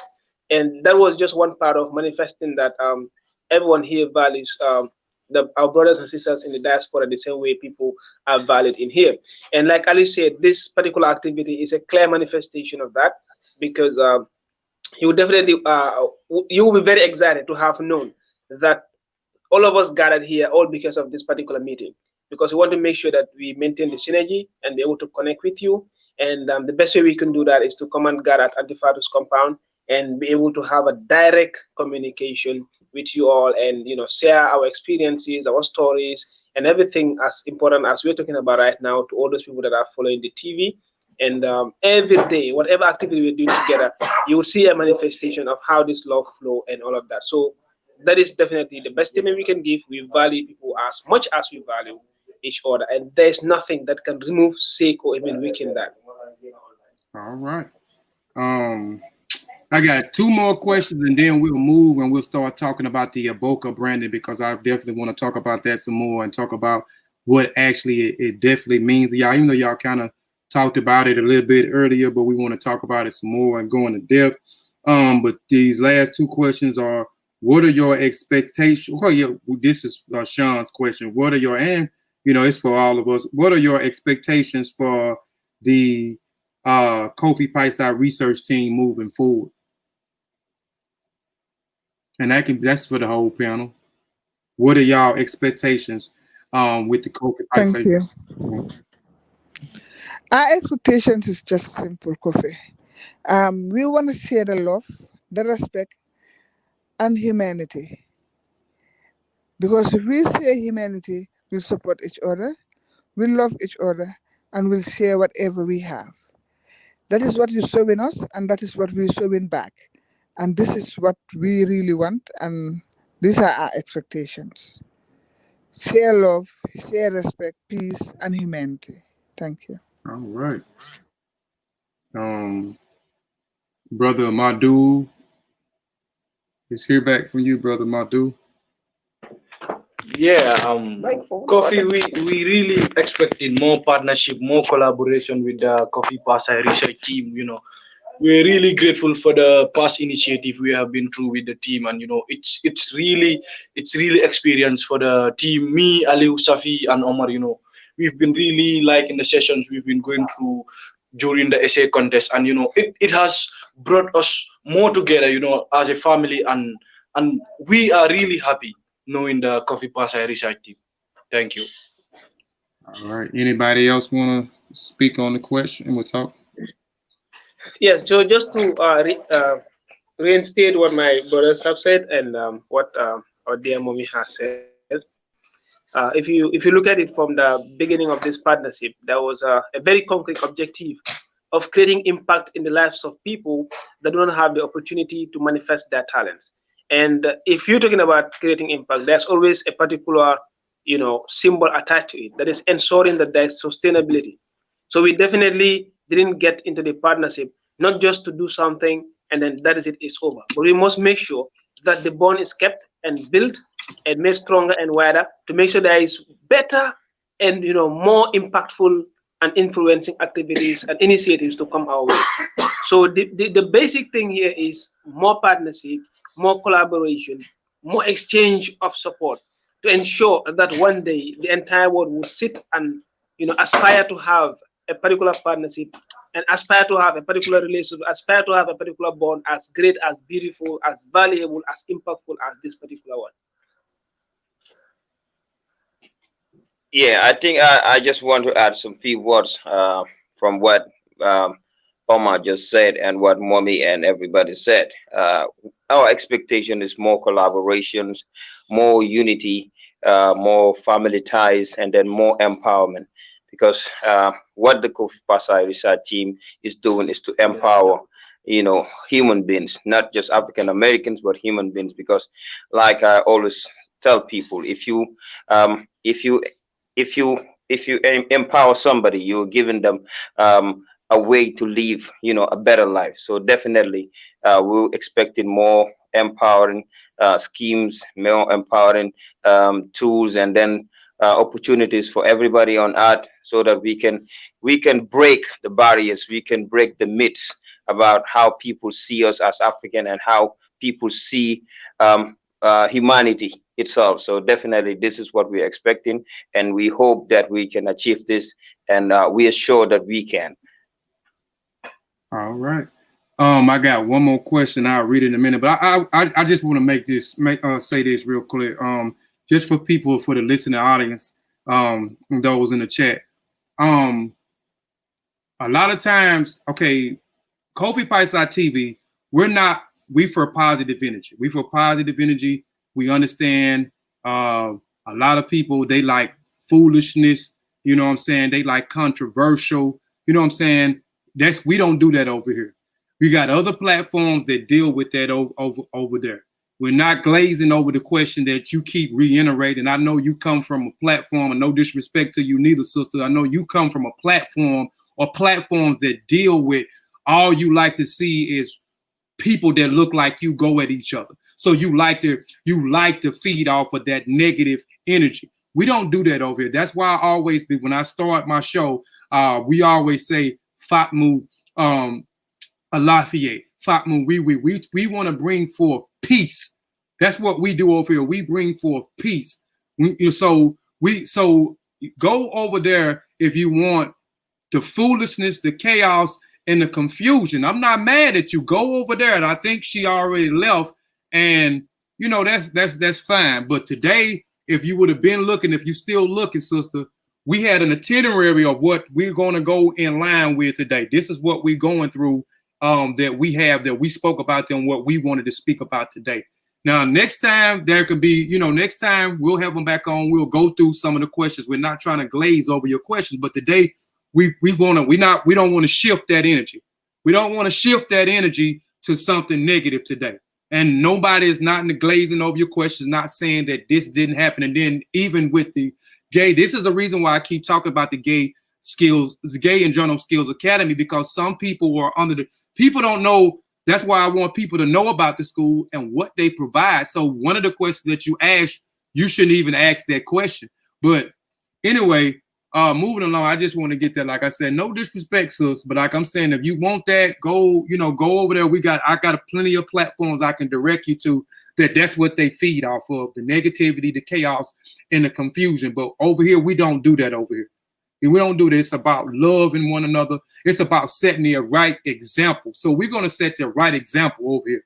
So, and I know that a lot of times setting the right example is not the popular thing to do, because we don't have 1,000 people watching, or we don't have 2,000-3,000 views. So people deem us not to be a success.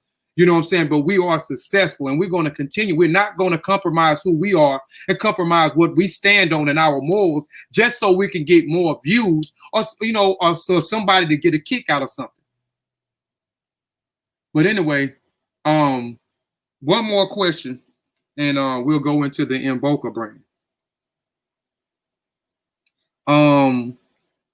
Brother Christopher, who's also a member of Kofi Piesie Research team, he's a new member. Kofi Piesie Research team. He's in the new publication that I have our Kalawa's trip to the motherland and African education and music and instruments. No, I'm not saying your questions were wrong, Sister Mickey. I'm saying no disrespect, sis. I'm saying I'm not saying your question was wrong. And it's nothing wrong with really your questions. I'm saying that nothing wrong, but we just have an itinerary on what we trying to stick to, and then we have a timeline. We don't want to keep them too long. Their time is very valuable, and it's late over there, so their time zone is different than our time zone. But again, no disrespect. The last question Brother Chris asked, and everybody can answer on the panel, asked which Gambia revolutionary we should be studying. So which Gambian revolutionary we should be studying? Who was that revolutionary person over there in Gambia, and if there's multiple ones, who are they? And so we can study those individuals or groups.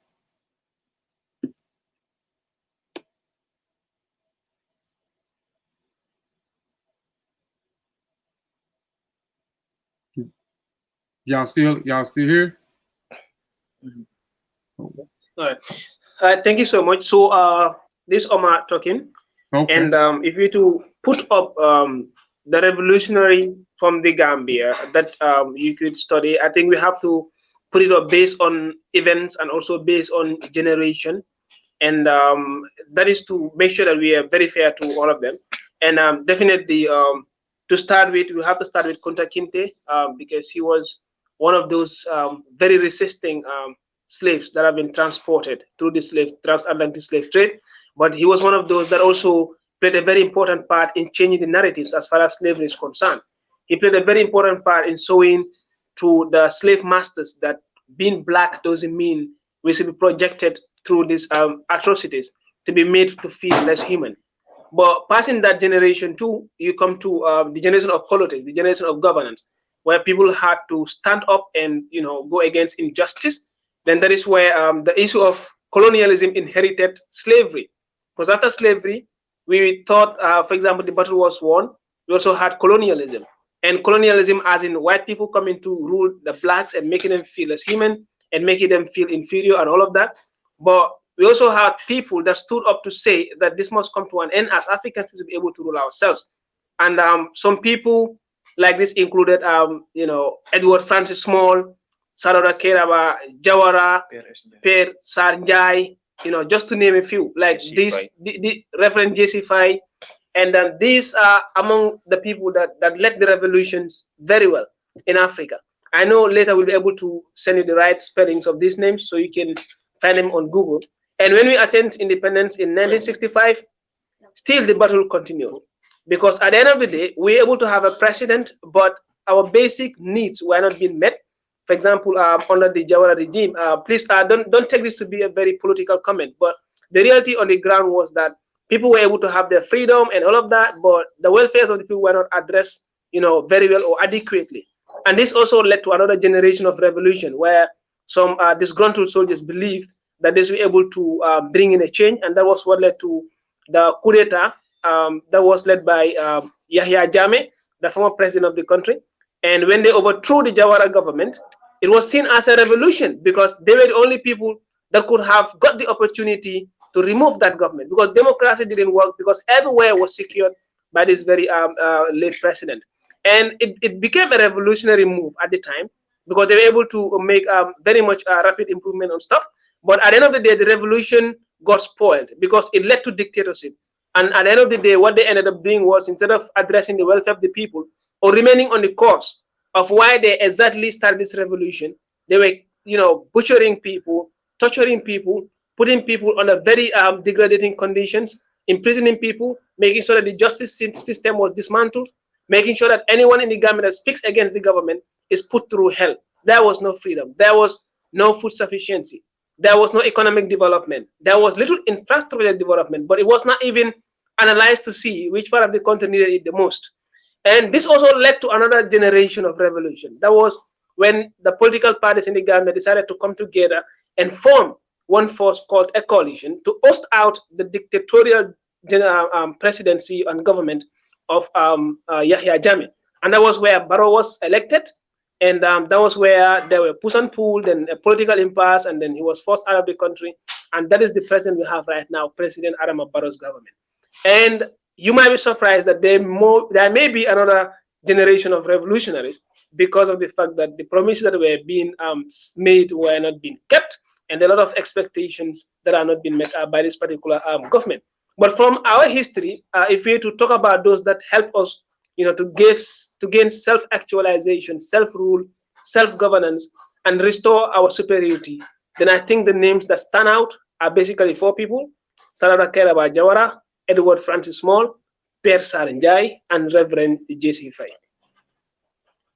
Brother Omar, when we get off of here, or whenever you get some time, can you send us those brothers' names? I definitely want to give it to our brother Chris.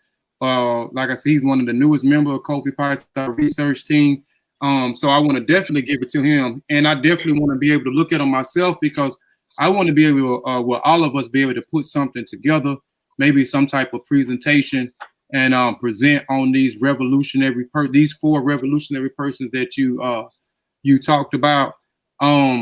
Also, Fatima, if your mic is okay, and you still not having no issues. If I know you hadn't said anything tonight, before we move into the MBOKA brand, which was the last part of the show. You have anything you want to say, any words, or go back and answer any one of the questions that you may have heard from the beginning of the show?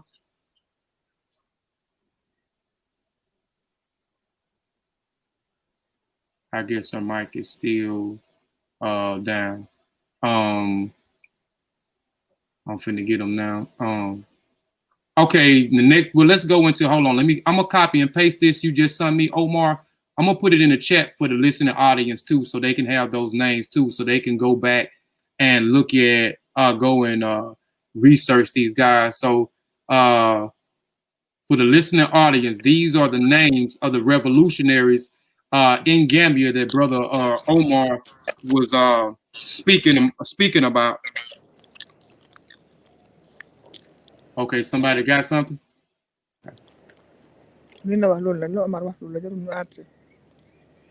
All right, I'm gonna share my screen real quick, and we'll go into the we'll go back into the MBOKA brand. We was talking about the MBOKA brand. And Chris, I'm gonna send you them names. I got the name, I just put them in the chat. If you look in at the chat, you can snatch them out of the chat, or I'll put them in our Facebook Messenger in a minute, brother Chris. All right, let me share my screen real quick. Hey, Kofi. Go ahead, brother Sutekh. Sister Fatima said, when can she talk? She can go ahead. Tell her to go ahead. You gotta unmute your mic. Mm-hmm.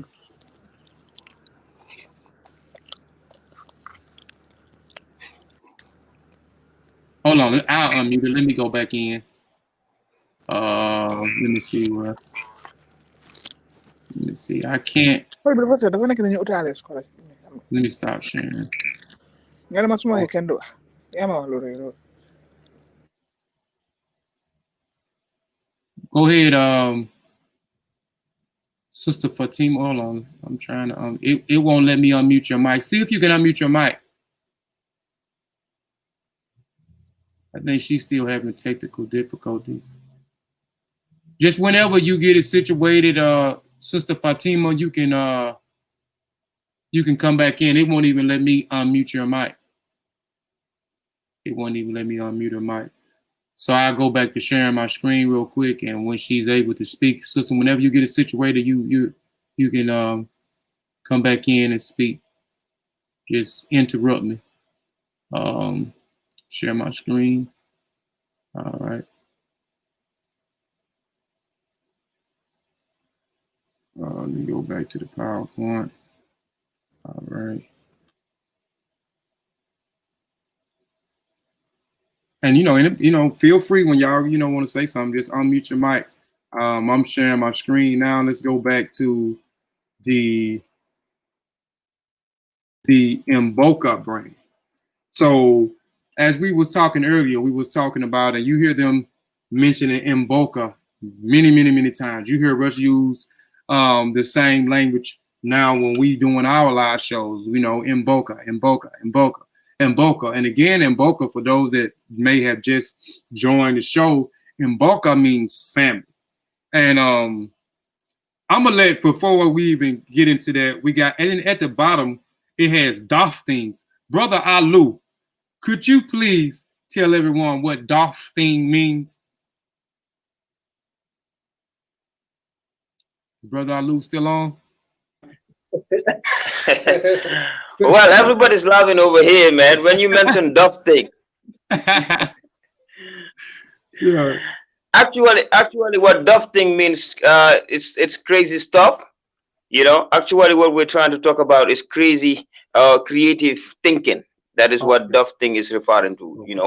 Crazy, crazy thinking. That is creative.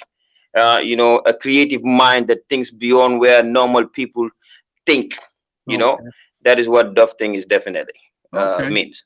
No doubt. So I definitely got, because people been asking me, and I said, well, Brother Alu told me, but I don't forgot. But I for now on, I'm just gonna say crazy creative minds or creative mind, which I think is dope thinking beyond. So that's a great idea and a great concept. So now when y'all start to see us doing the soft release before we do the major release, when you purchase the merch, like I said, we have Kofi Piesie Research team. We have officially an Amazon merch store on Amazon. We don't have any of the designs up. So in the next couple of weeks, we're definitely going to be doing a soft release here. And then we're going to be doing the big release when we get everything figured out over there. And we're going to start manufacturing the stuff from Gambia. And we'll have it in both areas, which we're going to get into. And I'm just excited about, this brand, this clothing line that we're creating, and clothing line for everyone, because its name is MBOKA.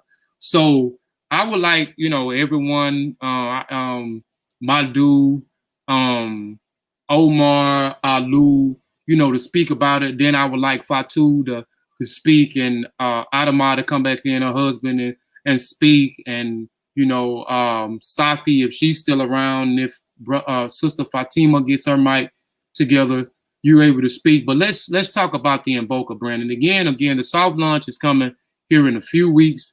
A variety of things that we're going to do a soft launch. So y'all going to start seeing it heavily promoted on Facebook, Twitter, Instagram.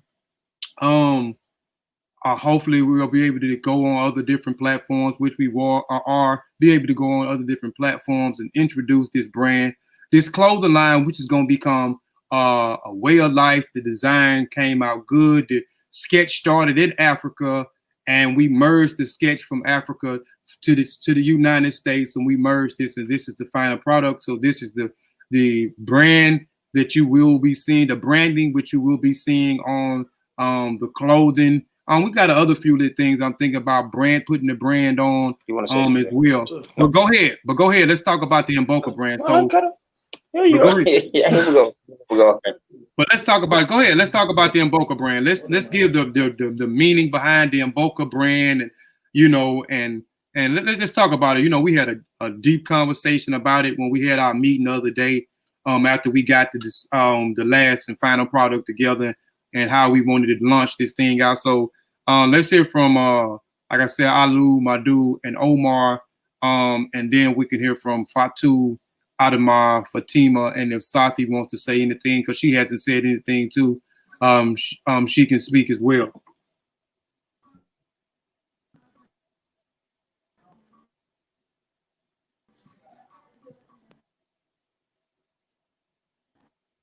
Go ahead, Alu.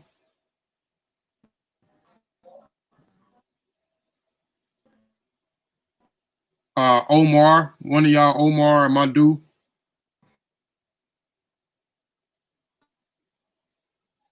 Yeah, I'm sharing my screen. Is everything good over there? Because I can't see now. I'm not on the panel, so I can't see what's going on. If I go back, I'm going to stop sharing.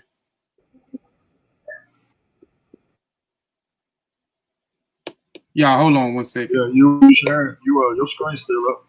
Right, I'm asking y'all, is everything all right on the panel? Is their thing spinning, or their mic still unmuted, or they done dropped off the panel? Yeah, I think they dropped off. I'm looking at it now, Kofi. Okay. Well, let's get. The only person on is Fatima, and she allowed to talk. Yeah. Well, let's give up a few minutes to come back on to the show, because I want them to kind of talk about the MBOKA branding, because it was an ideal. And I'll just talk about it a little bit until they come back on the panel. Hopefully they're able to come back on the panel. But they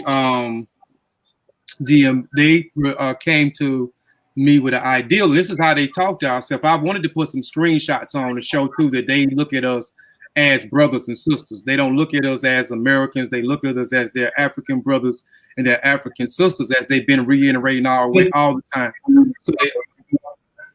So they always addressing us as MBOKA.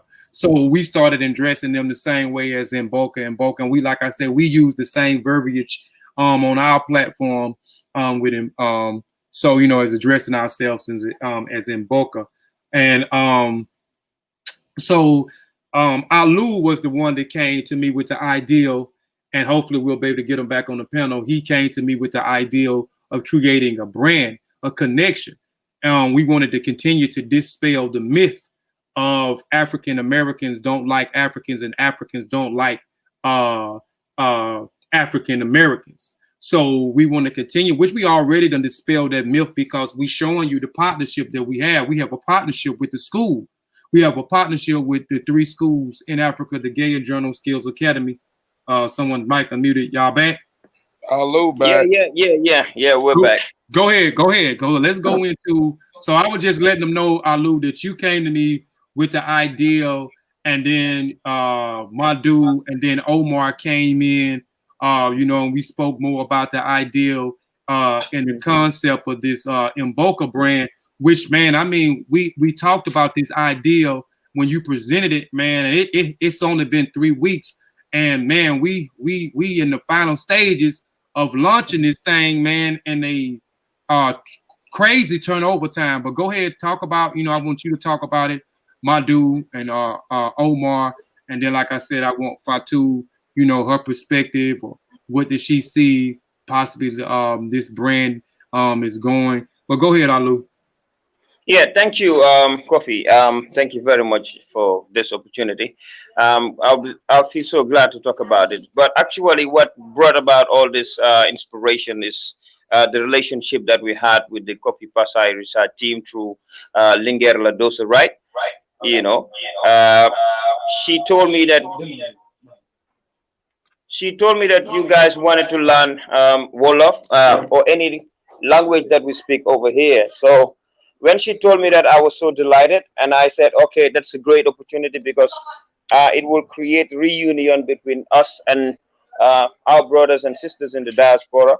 So when we started these conversations, when I started talking to you, I said, okay, Ladosa told me that you guys wanted to learn our language, you wanted to get connected, and then I started using Jerejef Mboka, meaning thank you, family. And then when you asked me what Mboka means and what Jerejef means, and I explained it to you that Jerejef means thank you, and then Mboka means family. And I saw the way you appreciated, that word, and like you keep saying it every time. Then it came to my mind and said, okay, this is a reunion of Africans with their African American brothers and sisters. So why not create something that will definitely connect this relationship and make this relationship more realistic? So then I thought about it, and then I said, okay, let me see what I can make out of this because Mboka means family, and right now we're connected with our sisters and brothers in the diaspora. What can we do more to make this connection more concrete? To make the relationship more realistic, so that we here and you over there will see ourselves as real family and not as African Americans or African or black people. And Boka, it's so big that it doesn't even stop at being African only. We believe that all human beings came from Adam and Eve, and then these are the descendants. This is where we descended from. Every human being, despite your race, despite your geographical locations, we all came from Adam and Eve. So definitely, we are all family. No matter what race, no matter what continent you live at. So when I thought of it, I said, okay, this is gonna bring so many changes in the world because there's too much fight about racism, white supremacy, Black Life Matters. So many stuff happening in the world. So I say with Mboka, if it can change the mindset of how human beings see themselves. Because as far as we all came from Adam and Eve, then definitely we are all family. Then there is no need for any racial discrimination. There is no need for any geographical segregation. There is no need for any religious segregation because before all these things happen, we were all one. So definitely with Boka, I think we can bring so many changes, and then we can break the chains in between the myths, the misconceptions. So definitely this is what inspired me. And then when I told Saho, and then Omar, and then Fadel, and then Safi, and even Antifatu, they were so delighted. And then that is how it all came about, and then that is why we are trying to bring this Mboka brand, clothing brand, to the world. Okay, okay. Medew, and then Omar. All right, thank you, Kofi. All I want to say, I want to start with the Mboka and the Dove thing itself as a slogan. The Mboka itself shows like we're family, we're related anywhere you are in the world. It doesn't matter your geographical location. Um, Dufting was something we used to play with in school, and today it's big. Dufting meaning something crazy, like we blacks, we do something crazy. So it just came out as we know the Mboka. As we are launching the brand itself, we are having expectations to deliver 100%, definitely quality. And another thing with the Mboka came out. If you look at the hand itself, the black hand, the red Mboka, and the roots shows we are all Africans. Like we are all together. Anywhere you are in the world, we are connected. We are Mboka. That is what the roots signifies. I also want the audience to understand another thing: the misconception that Africans don't like African Americans, which is totally not true. We disagree with that term, definitely. The Mboka is here to break that barrier. And I want everybody to understand this from today that we created Mboka not just as a brand, but to represent something in the world tomorrow, that we have left something for our children or the generation to come to follow and expand it. And it's like we want to bring all blacks together and create something and say we own this. Like we own this. It's our own. MBOKA, it's original, it's natural, and we are all the same. And we are really grateful to the Kofi Piesie Research team, as I always say, in partnership with the Gayenjorro Skills Academy. MBOKA will deliver 100% definitely, and we are working towards that in the launching. I think I have said my own. Thank you. All right. Brother Omar. Yeah, thank you very much. I believe they've said almost everything, but just to reiterate and reinstate the importance of making sure that what exactly MBOKA entails is shown in anything that we do, and the best way of doing that is making it look artistic, and that is why even if you look at the logo, it tells you a million information of what the MBOKA is about. First, you have the feast, and which actually represents power to the people, power to the family, and that word MBOKA is a very, very, very, very important and respected and valuable word as far as the Gambia is concerned. So it being able to cross boundaries and cross continents to reach our brothers and sisters in the United States should show you that it's a very strong term, and it is something that could be used by anybody to actually symbolize a lot of things. First, that we are family. Two, that no one is superior or no one is inferior.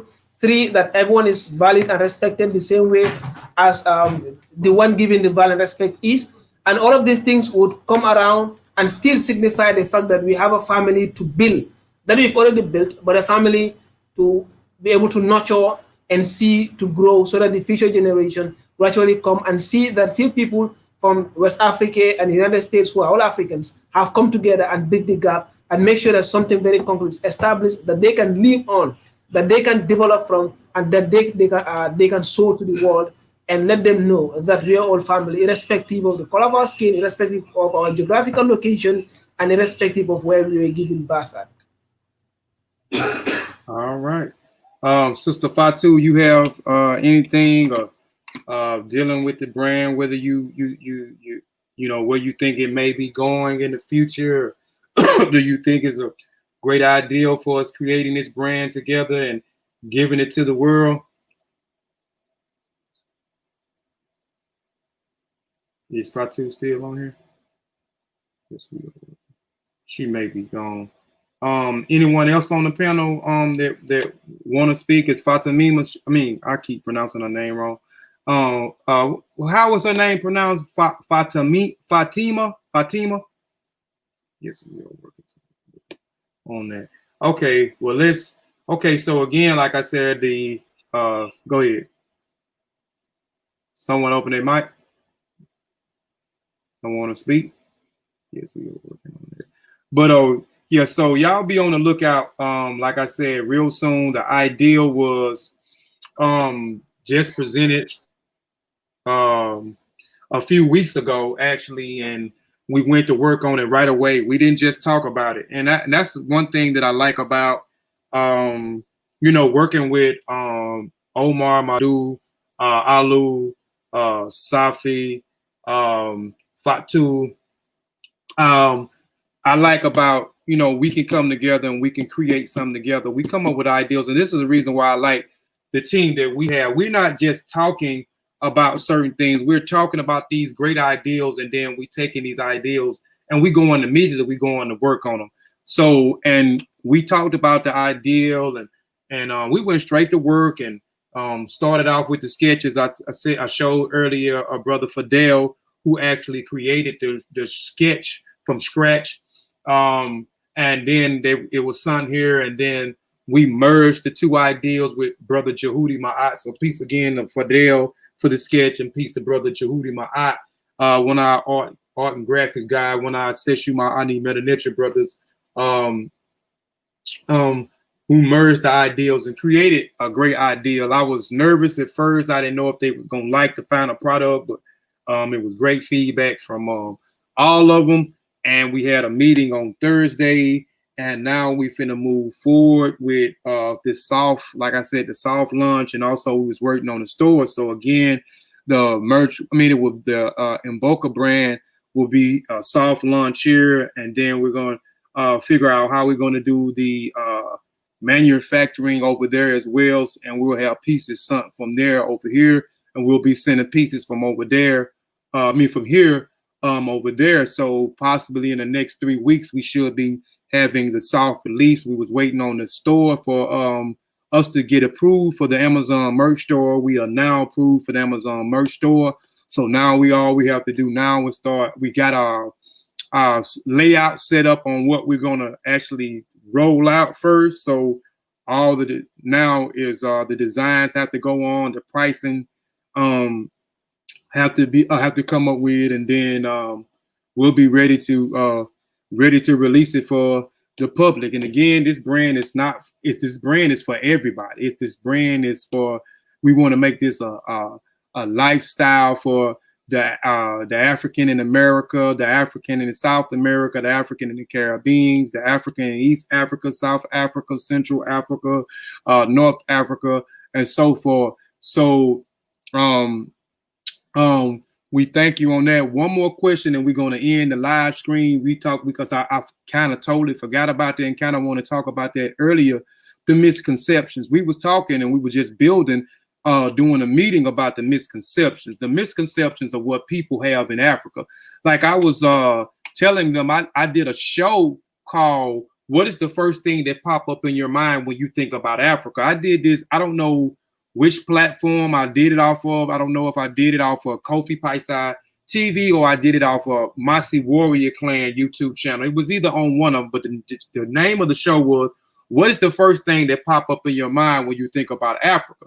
And this question was directed toward the African in America. And because a lot of times we have been bred and has been pushed through propaganda, the propaganda through the news outlets, the media outlets, schooling, our education. We have been, we send our babies to these schools where they're being Europeanized and being taught mistruths and push propaganda on the churches, the mosques, the synagogues as well. So it's a misconception, these misconceptions about Africa. And so I did a whole thing where I put up a whole show on dispelling a lot of those misconceptions. So I showed like a lot of stuff that they had and that they was doing for our cell phones, the minerals. First of all, Africa sustains the whole world. Africa sustains the whole world. I just want to put that out there. It sustains the whole world. It has the most natural resources in the ground than any other continent on the planet. So it sustains the whole world. So a lot of these phones that we use, that mineral from those smartphones comes from Africa. Africa provides that. I talk about the manufacturing of cars.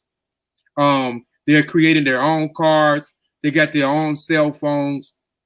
We know currency that we like over here for as gold that we go crazy for over here in the United States. That comes from the diamonds that a lot of our entertainers and rappers are wearing. A lot of that comes from over there. So I gave you some of the places. But the misconception of our brothers and sisters living in trees. You know what I'm saying? They're living in huts. That is a misconception. Our brothers and sisters over there are having sex with monkeys.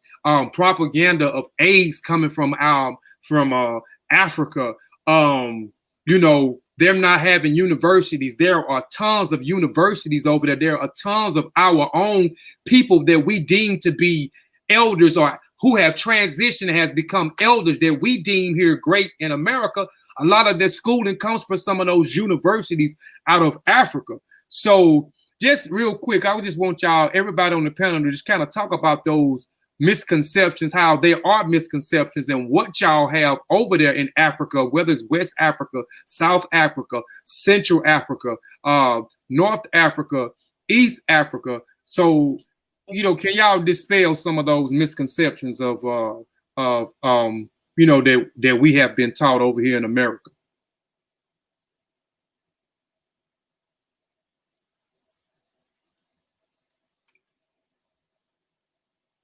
It don't matter, Alu or Madu or Omar or Adama or Fatu, whoever want to answer the question.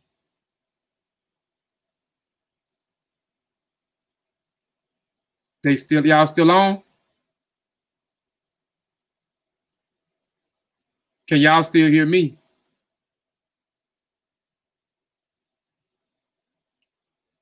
Brother Sutekh and Sutekh, can y'all hear me? Hello? Yes, hello. Go ahead. Go ahead. We can hear you, Sister Fatima. Can you hear me? Yes, we can hear you. Yeah. Can you come again? Can you come again? What were you asking for? I was asking about some of the misconceptions that we as African Americans have over here. A lot of our people over here is not well studied. So we learning a lot of misinformation. Propaganda has been pushed to keep us divided. The African and American trying to keep us separated from the continental African in Africa. So they're trying to separate us. So they say that Africans live in trees and lives in huts and have sex with animals, and AIDS. The AIDS virus comes from Africa. The culture is primitive. We know better. We know it's not as such. So we just trying to get y'all to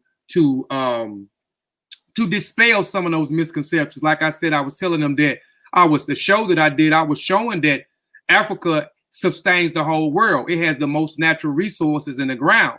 So a lot of things that we have or we using, it actually Africa actually provide those things. Hold on, let me add them back. So Africa actually provide those things. Y'all are manufacturing your own cars, your own phones. The mineral, I think, is cobalt. Go ahead. Go ahead, Fatima. Okay. I was just gonna say. I'm just gonna say it's a misconception, as you just made mention. But Africa, we are people. Africa, we are a continent. Africa, we are a human being. And all those things that are said by people, that this is Africa living on trees, Africa having sex with animals, Africa's been dehumanized. That is not actually reality. Africa is more than just an individual. Africa is a beautiful continent where you go, you see the humanity of every individual. When you talk about peaceful coexistence, you can find it in Africa, because we socialize, we interact, we love each other. We can solve each other's problem. Because, like, for example, I remember somebody going to Europe, and all of a sudden when you reach at the airport, you couldn't have anyone to talk to, like no one you can talk to and discuss about your issues, or even if you want to ask something in a country, you cannot get it. But in Africa, when you come, everyone is smiling at you. Even if you are dying inside, we saw the love for humanity. We saw the love for individualism, every collectivism. We saw everything that has to do with and African American people. So all those things that they're saying are just misconception. I guess they could just go back and do a little bit of history, learn more about Africa, or come. They can even come individually and come and visit Africa and see how beautiful it looks, how beautiful their people are, and how beautiful they live as a continent. Africa is a beautiful place to explore as individuals. So all those they say are things that they just said, but it's not the reality in life. I know, like, you can imagine some people coming here, like white people will say, how can you guys be living here, and even if you're suffering, you're smiling? It's like, okay, we have faith, we believe in religion, we have God in us. And you can see that when we believe in God, we have God in us. We believe to take things and accept them as they are. We don't have to traumatize ourselves. We don't have to live in a stressful life. We don't have to commit suicide because we didn't get what we want from in our life. So we are contented like with what we have, and this is why we live in a harmonious environment. We live to support each other. We live to love each other. That is why we have the MBOKA team, because we believe, despite you've been an African, you've been a European, Asian, or wherever you come from the continent, we are all individuals. We're all human beings. That shows how unique and how blessed and how beautiful African people are, because we believe everybody is the same as we are. We don't see differences in you coming from an Asian country, being white, or being Caribbean, or maybe a European with another different color. No, we just believe and see every individual as us. That is how we are. So Africa is more than just a mere misconception. Africa is a beautiful continent that everyone should go and explore. All right, all right. Anyone else? Thank you. Oh, anyone else? All right. Thank you very much, Sister Fatima, for that wonderful explanation and clarification.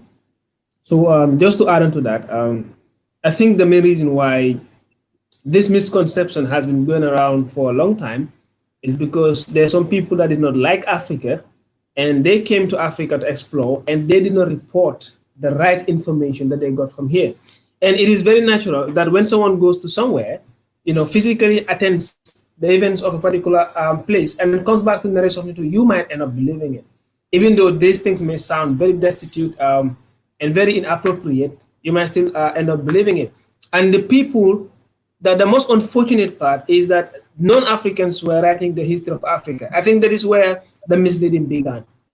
And if someone is studying about something that he or she do not relate or belong to, then he or she do not, would not mind most of the time if there is any repercussion on the image or character of that particular person or that particular group.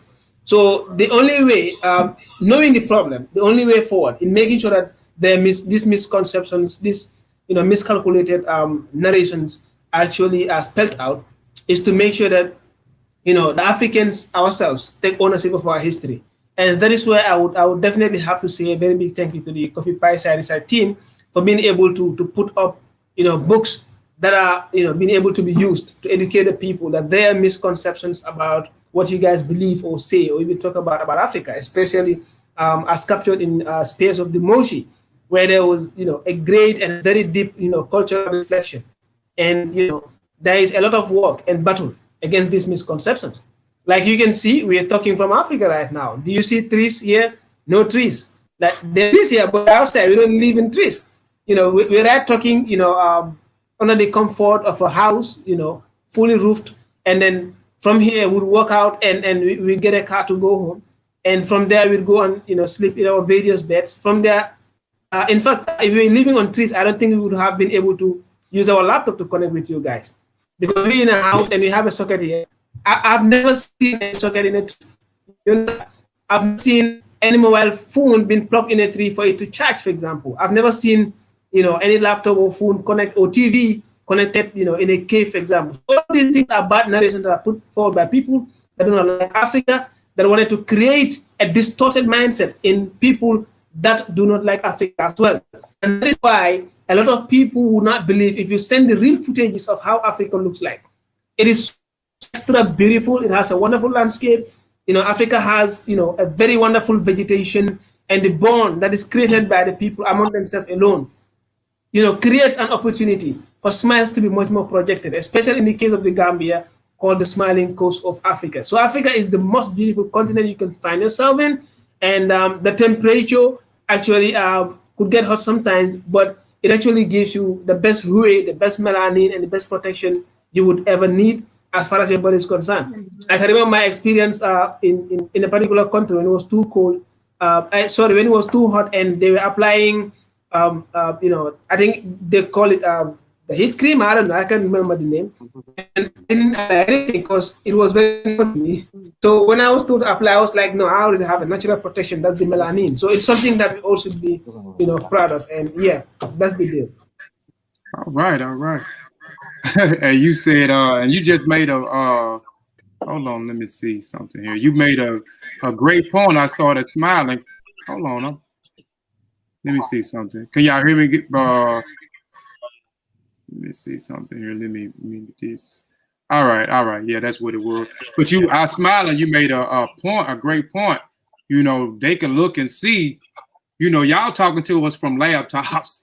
You say y'all are inside a house with a roof. I mean, so a lot of this stuff we know is just nonsense. But we have a lot of our people that is naive and to buy into a lot of this foolishness. And like I said, a lot of our people are just not well read and just naive and just believe in anything, man. But we definitely, man, we putting in the work, man, to continue to wake up the minds of our people. But if Alu or Madu Fatu or Adamai, has something else to speak on that, y'all can at this moment before we end the show.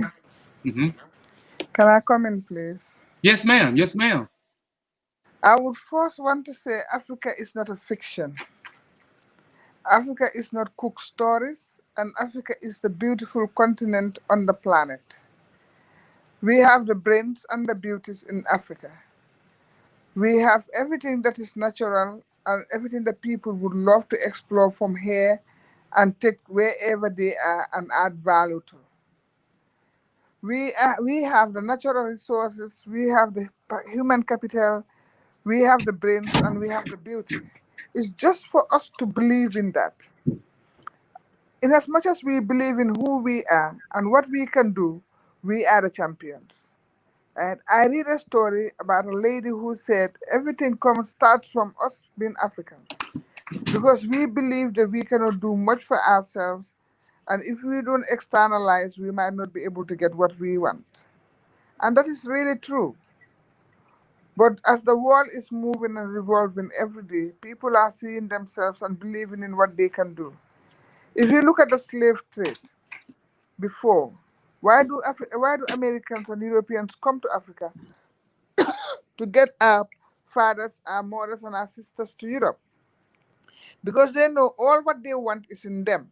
If they want the strength, the knowledge, the brains, the beauty, everything was built in the Africans. That was why they migrated and come to Africa to store us away, take us to Europe to develop their nations. If you go to England right now, the train stations, all the works that have been done, 80% were done by Africans. Who are those Africans? They are the Jamaicans. If you go to the United States as well, the people who make the change, the people who work really hard to give what it is today, looking at it, you see a lot of Africans that are the blacks. I believe that all the black people in America are Africans. And if you look at their origins and turn back, you'll know that they're from Africa. Anything that comes from Africa is so rich that everybody wants to get their hands on and then add value to it and make it better for themselves. But if we stand as Africans, you, Kofi, me, Fatu, we all believe that we are Africans and come together to work, we will defeat a lot of the myths that is happening. We have to work to break this paradigm, to look into our norms, our values, and strengthen them, to look into our culture and try to modernize them and add value to it, because we have very rich cultures. We have very rich norms and values that governs us. But we want to leave that and westernize ourselves. The westernization is disturbing us so much. We have to go back to our roots, believe in our roots, and believe in what has been happening to us. When Ladosa came here last year around this time with her friends, we went to Kunta Kinte, the Kunta Kinte Island, and that was the island that they took Kunta Kinte from and then put them in a ship taken to America. And I believe you understand the story of Kunta Kinte and what happened, right? She was just crying because she said, all what I've been hearing about Africa, all what I've been hearing about our ancestors is not true. And it is not true. That is why we wanted you guys to come here the soonest so that you will see what has happened. And the Gambia is one of the richest places in the roots that you can trace yourself from. Because a lot of the slaves they started here, and a lot of stories that have been modernized and put together is from here. Especially Alex Haley came back to Gambia to talk about Kunta Kinte, whom he said was his great grandfather. And the story of Kunta Kinte, it's all over the world. And where does Kunta Kinte come from? The Gambia. Where does he come from? The north side of the Gambia in Nyumi, that is in Jufure. So if you come here, you will know your roots and you'll feel at home, and the spirit and the mind will be there. As soon as you touch that land, you feel that you're part of it. We have to believe ourselves as Africans. We have to believe that we are the champions. We have to believe that everything comes from us and then rules the world. Because whatever we work on is what they modernize. Let us have this missed out and break the paradigm that is really disturbing us. We are not fictions. We are not cook stories. We are real people that make changes. And that is all I know about Africa. We are the best. Thank you. Yes, yes. Brother Sutekh, I know Sutekh, T'Challa, Sutekh, y'all got anything, man, before we close out the show? Y'all got anything for him? Or Yeah, man. Statements? Yeah, this is a beautiful show, man. Like I said, I'm glad to have y'all on here. It's good to hear, like Kofi said, primary information from boots on the ground in Africa. So yeah, we look at y'all as MBOKA as well. We love y'all over there, and hopefully, we, like y'all said, we can do more collaborations in the future and stuff like that. We plan on doing that. I can't wait personally to get over there. That's something I've been wanting to do. I know Kofi been wanting to do. So yeah, I'm ready to, I'm ready to full steam ahead on the shit. Yes, sir. Brother T'Challa, Sutekh. Yeah, like Sutekh said, it was beautiful to have y'all on the panel, man. Hopefully we will have more discussions and more bills like this with y'all, so we can get more acquainted and we can get the Kofi Piesie TV family more acquainted with you guys. We appreciate y'all a lot for coming on, and we appreciate everything y'all do. Hopefully, I hope to see y'all again soon. Brother T'Challa Bangara. Yeah, man. We definitely can't wait to get over there. Like, everybody that knows anybody from the Kofi Piesie Research team, all we do is talk about Africa. No matter what part of the continent, we talk about the greatness. We talk about, where we've come from to get to where we are. And I look at myself as an African man. And every time I have a conversation with somebody, I always say from an African perspective, this is where I'm coming from. Because I want to make sure that I'm represented properly in the world. And we definitely look forward to playing some djembe, and playing and dancing and singing and just being in each other's company when that time comes. So we love y'all, and we look forward to more things in the future. Yes, sir. Now I'm gonna let y'all. I'm gonna let everybody. Fatu. I'm gonna let Alu, Omar, Medew, if he's still there. Fatima, if she's still there. Just a second, y'all can give y'all final closing words before we end the show. But before we do that, real quick, let me do this.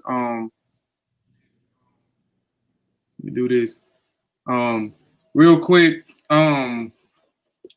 This is where it all started from, right here with the book right here I had in my slides. So if you don't have a copy, please go get you a copy of The Spirits of the Mossi, A Historical Survey in the Minds of African Warrior Scholars, Volume 1.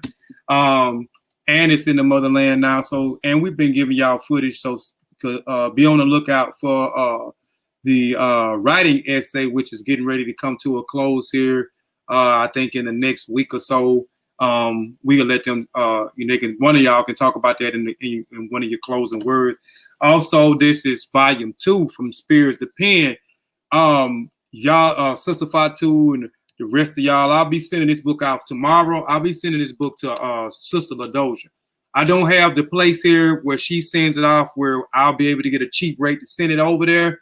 So where it's still expensive, but it's unexpensive where it's expensive. But to send it that place, it'll be better for my pocket. So I'm going to send the book to LaDoja tomorrow. I'm going to put 15 copies in the mail. And soon as she get the copies, I'm not going to wire her the money tonight or as soon as I send the books off. So when the books arrive, she can go ahead and package them up and have them shipped off to y'all. So maybe in another week and a half, because y'all got the books fast. So maybe let's just say maybe the end of next week, y'all should be having a package of volume 2. So y'all be looking forward for volume 2 that's coming to y'all area in Gambia. Also, we got a children book out. If you don't have our children book, please go and get the children book. It's also on Kofi Piesie TV as well. So go get the children book. This is Shawn's book. Is up under our Kofi Piesie Research team and Mossi Warrior Clan brand. All of our books, it's up under our brand, Kofi Piesie Research team and Mossi Warrior Clan. So this is the children book. This is this is my children book here. And I don't know why that effect is on there like that. Something to deal with the cover. But let me try to raise it back. But this is. I know it, man. It's that effect in there, man, and it's whatever that glossy they got in there. So when it hits that thing, it gives off that thing. But it's showing the background. Yeah. So this is my children book here. It's Kalawa's Trip to the Motherland and African Education and Music and Instrument. Came out Friday. So we're also trying to raise the minds of our children as well. We're trying to raise their self-esteem because in the schools that our children go to, they are being taught about someone else's greatness and not their own. So we're going to definitely raise the vibration of our kids, their intellect, and where they're able to have self-esteem, high self-esteem for themselves, and able to say that, well, hey, we did this and we did that. But and you can get that on Amazon.com. You can get all publications on. You get all the publications on Amazon.com and on KofiPiesieTV.com. Again, that's KofiPiesieTV.com. Go ahead, y'all. Y'all got the floor.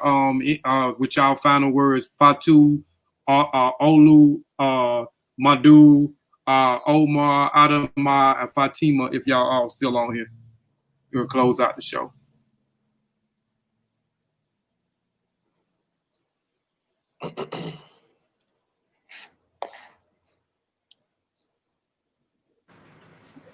Thank you very much, Kofi. I'm really excited today that I've talking to my brothers in the US. Really pleased to have you all and talk to you. Wishing for more collaborations, more interactions, more things together that can move our initiatives and supporting each other. Looking forward to the volume 2 and also to the Kamala, the book, the children's book. If I can have 1 or 2 copies also to read about it, that would be really great as well. And then the volume 2 will look to have more competition than the volume 1 because everybody is looking forward to that. The final competition is coming up on the 12th.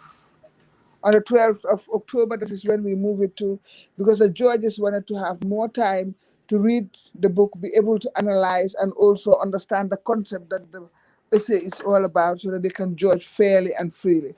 So we're moving it to the 12th, and the 12th will have a live show with you and Ladosa. Invite you on the ceremony because we're inviting other people to come in. We have poets coming up. We have people who wrote books as well in the Gambia to come and talk to the students about this. And also we'll have you and have Ladosa on live also to share your compliments on that day because it's going to be a great day for us. We're going to have the national TV with us and we'll also have an online TV to also be with us. We've done the T-shirts they add today and we'll share them with you to show you how ready we are. The prices are all intact. The students are all excited to be there on that day and receive their prizes. And we believe that everyone is a winner because they've worked really hard up to this day.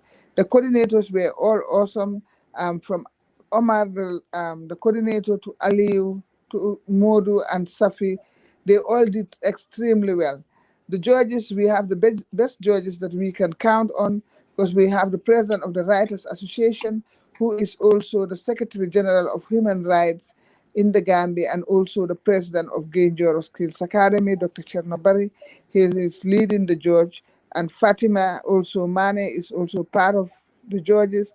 Mami Yasin Sar, she have a school that she supports young people, vulnerable young people, to enhance their capacities in the learning that they're doing. She's also going to be a judge on that day. We have 3 special guests coming up as well on the day. We have Momodu Sabali. He wrote a book and he is going to be there to also share his experience and motivate the students on the next coming one, which is the volume 2, and moving forward how to be free to publicly express themselves and be able to learn more and explore more opportunities within their horizons. We have Gaye, who's also a poet coming up. We have all these beautiful people accepting our invitation to be there on that day, and the students too as well will be there. So it's a great day that we're looking forward to. It's a day that we're going to celebrate Africa with our African brothers and with our African sister Ladosa Wright, who has a very beautiful heart, always working really hard to support Gayenjorro Skills Academy. The support started from us, but we never thought that it was going to be this big. I went to the US to support a licensing for the state of Ohio, which finally happened within after a year. And from there, then still we're doing great stuff, great things. The heart is mutual, the love is mutual, and the relationship all is what we really looking for. Thank you so much, my brother. Really, really appreciate it and love you so much, and would like to come to the US and wanted you to also come to the Gambia and visit us. Come with the whole team and see what you've been missing. Come with the whole team and feel at home. Come with the whole team and know that this is your home. Gambia is your home, and we believe that. We love you. And I'll give Mr. Gaye to talk to you. Thank you. All right. Well, I just want to say that this was a great show, and a big thank you and shout out to the Kofi Piesie Research team for this wonderful initiative. And I'm very happy about this MBOKA brand because I think it will bring a lot of good. Actually, all know MBOKA means family, and we see you as our brothers and sisters, so you are family. So this was a great show. I want to say thank you to all of you for taking your time to participate, and hope that we'll have more of this, and it will bring good for the Kofi Piesie team, Gayenjorro as a whole. And I would like to say a big, big, big shout out to Ladosa Wright. Definitely, she deserves it. Thank you. All right. We love y'all too. Hashtag peace, love, and humanity. That is my hashtag for the Kofi Piesie team. All right. Medew and Omar, and then if Alu, you can give your final words. Safi, if you want to say anything, and Fatimine, if you want to say something too, you can. Yes, I think the Gayenjorro family has said everything. Like we are really grateful to the Kofi Piesie Research team. And let me tell you a secret, Kofi. Not being in Africa, you're missing a great deal, huh? Definitely. The coast is so beautiful. Like if you come here, you will experience a lifetime. Definitely, I bet, sure bet that. Thank you. I'll pass on to Omar. All right, thank you so much to the Coffee Pie Science team. We are very delighted to partner with you and to extend and build and make this family grow. And it's an everyday pleasure. So we also want to say a very big thank you to our mom and dad, and that is Adifaru Sen Gay and Mr. Gay, for also being able to incorporate us to handle certain projects under their important skills academy. And also, as the coordinator, as the main coordinator of the Right Essay Contest, I also want to express my deepest gratitude to my team of coordinators, Modu, Aliu, Safiatu, and everybody that took part in making the Right Essay Contest a great success. We thank you all very much for your time. And from myself, have a blessed night. Thank you, brother. Alu?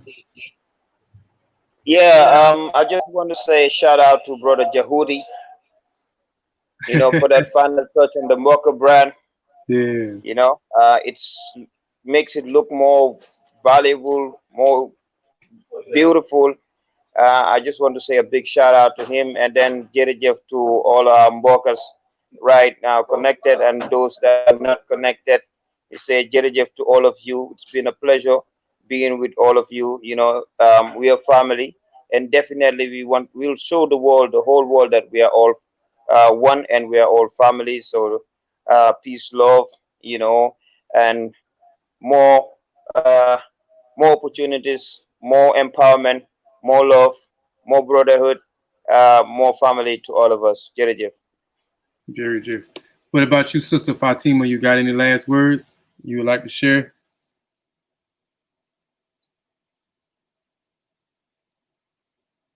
You still there, Fatima? I guess she's not connected. Maybe Sophie can come in as Yeah, well. yeah, Sophie yeah. can She's come in. been quiet. I've been trying to get her to talk since the beginning of the show. Go ahead. Yeah, Sophie have to Yeah, come come in. on, Sister Sophie. She there? Let's see. Yeah, Sophie's around. Just give her a second. Okay.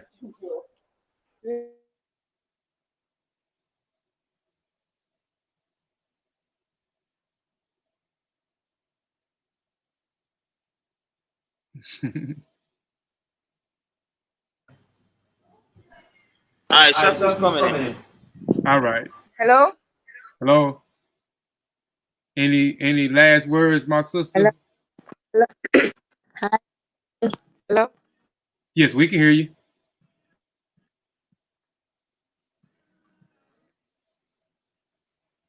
You went out. Okay, Safi, go ahead. Sorry, the network was bad. Okay. Okay, We can. can I come in? Yes. Go ahead.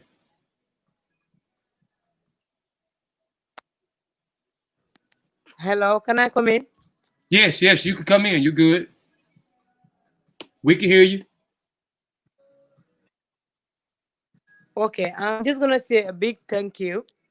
Thank you to everybody. Thank you to Kofi Piasie's team, Research team. Thank you to Gayenjorro. Okay, I'm going. Okay. I'm just gonna say a big thank you to the Kofi Piesie side team. Everybody, I'm gonna say a big thank you to Gayenjorro, foundation coordinating team, and also the staffs. Everybody that participated in this initiative. Thank you and awesome. I'm gonna say we really appreciate your affection towards us, because as the clothing line made mention, MBOKA, it's just more than a family. It's bloodline. It's like when you say blood, it's thicker than everything. Despite our differences, despite our culture, despite our ethnicities, despite our locations, we are all one. And you have seen that it's not only been African American to become African, but it's just being an African to be an African, and we are all African, and we are all Africans. So it does not matter if you're in Europe or in America and you're an African, but you are an African. So you are in Africa for us. So we're just gonna say we really appreciate you, and we look forward to collaborating and working towards this clothing line. Unfortunately, I could not say much about it because the network was bad on my side. But I know that it's something that is big, and it's gonna blow out more. It's not gonna be in the US or in Gambia, but it's going beyond the US and Gambia. Like everyone that is out there that knows the meaning of MBOKA will appreciate the fact that when they see the MBOKA logo on a shirt or a hoodie or on a jumper or on a sweatpant, will know that this is something that is more than just a family, but it's something that is related, like something that is thicker than water, that is blood. And I believe it all started from Ladosa, right? Ladosa, thank you for appreciating my mommy, Fatim Gain, for seeing her effort and for building that connection with her since like 5 years or 7 years ago. And today you're still strengthening that relationship. This is what we call true love. Like when you appreciate someone, you don't just appreciate someone for the fact that you just see him or see her for the first time, but you see her and see a feature in whatever you see her. That is why you connecting together to make it happen. And this is what Ladosa is shown to Fatsen Gay, and that's what Fatsen Gay also is responding back to Ladosa. And this has gone just beyond friendship, just gone beyond partnership in work, but this has bring another connection, more than just work, but more than just work, and its family. Thank you very much, Kofi and your team, and thank you again, your family members. We really appreciate you. All right. Safi.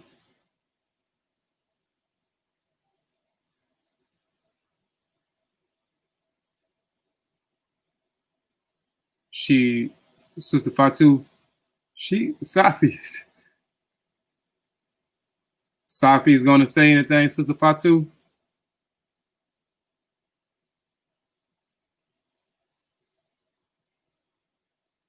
Sister Fatu.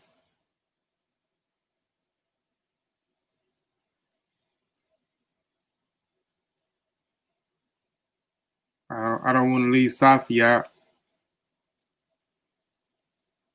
Can y'all hear me?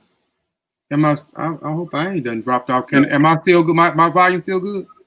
Yeah, we hear you. Okay. Well, there was something else I Kofi, are wanted. you still talking to me? Yeah, I will ask you what Safi wanted to say. Was that Safi or that was Safi that Oh, spoke? Safi said thank you and all that. You didn't hear her. Do you want her to come again?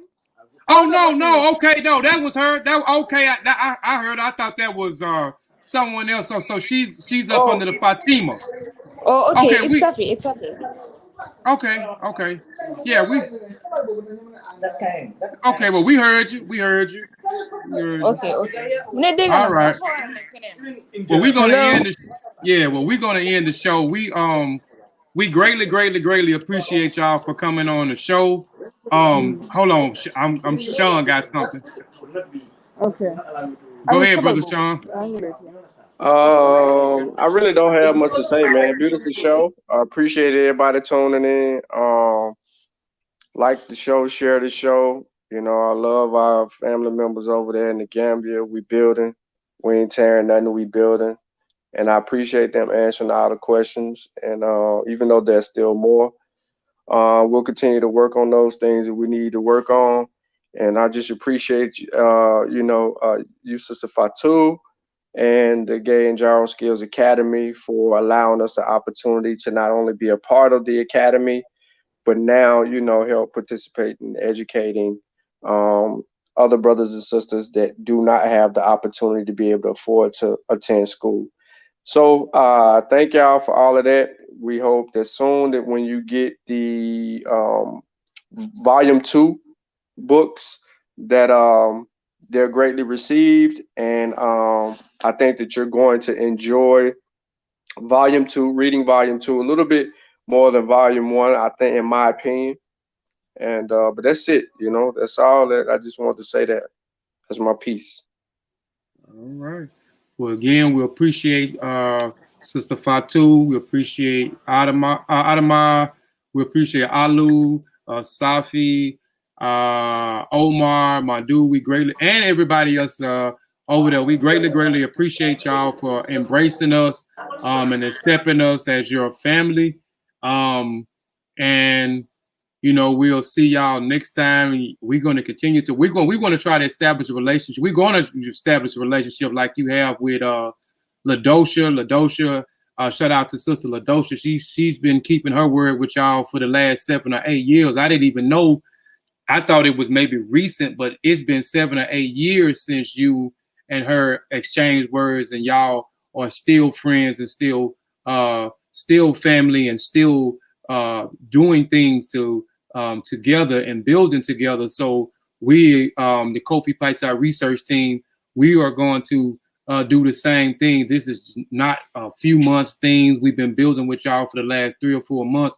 We want this to be a forever thing, and whatever Kofi Piesie Research team or Mossi Warrior Clan can do, just reach out to us, and we're definitely going to be able to do whatever we got to do to help our brothers and sisters out over there in Africa. Again, we greatly appreciate y'all.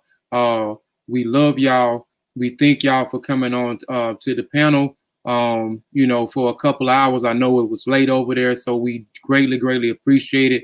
Shout out to brother Kevin, MC Herit Chill. Shout out to our great sister Ladosha. We greatly appreciate y'all. Y'all are our family as well. And we out of here. We'll see y'all next time. I want to say Shimim Hotep. Shimim Hotep only means to depart in peace. I said ETM Hotep, which means welcome in peace. So we want y'all to depart in peace. Again, Black African Power. We'll see y'all back next week at 3 o'clock. We have another great, powerful show with an author who has wrote 100 books. Again, an author who has wrote 100 books. So we're excited about having that author on Author's Perspective next week. So again, we'll see y'all next week. We appreciate y'all time. We love y'all for staying the duration of the time. Peace to those that may be watching this in the archives, man. We out of here. Peace. Thank you very much, my brother. Have a blessed night today. Now you Thank do you the so same. much. We All really right. love and appreciate you so much, and we pray that this collaboration move forever. We're not talking about 5, 6, 7 old years, but forever being together, forever being family, forever loving each other and supporting humanity, changing lives, empowering people, developing a very clear mindset that people can gain something for themselves and be independent. Together we can, and I believe it can be possible. Love you all. Thank you. All right. Thank you too, sister.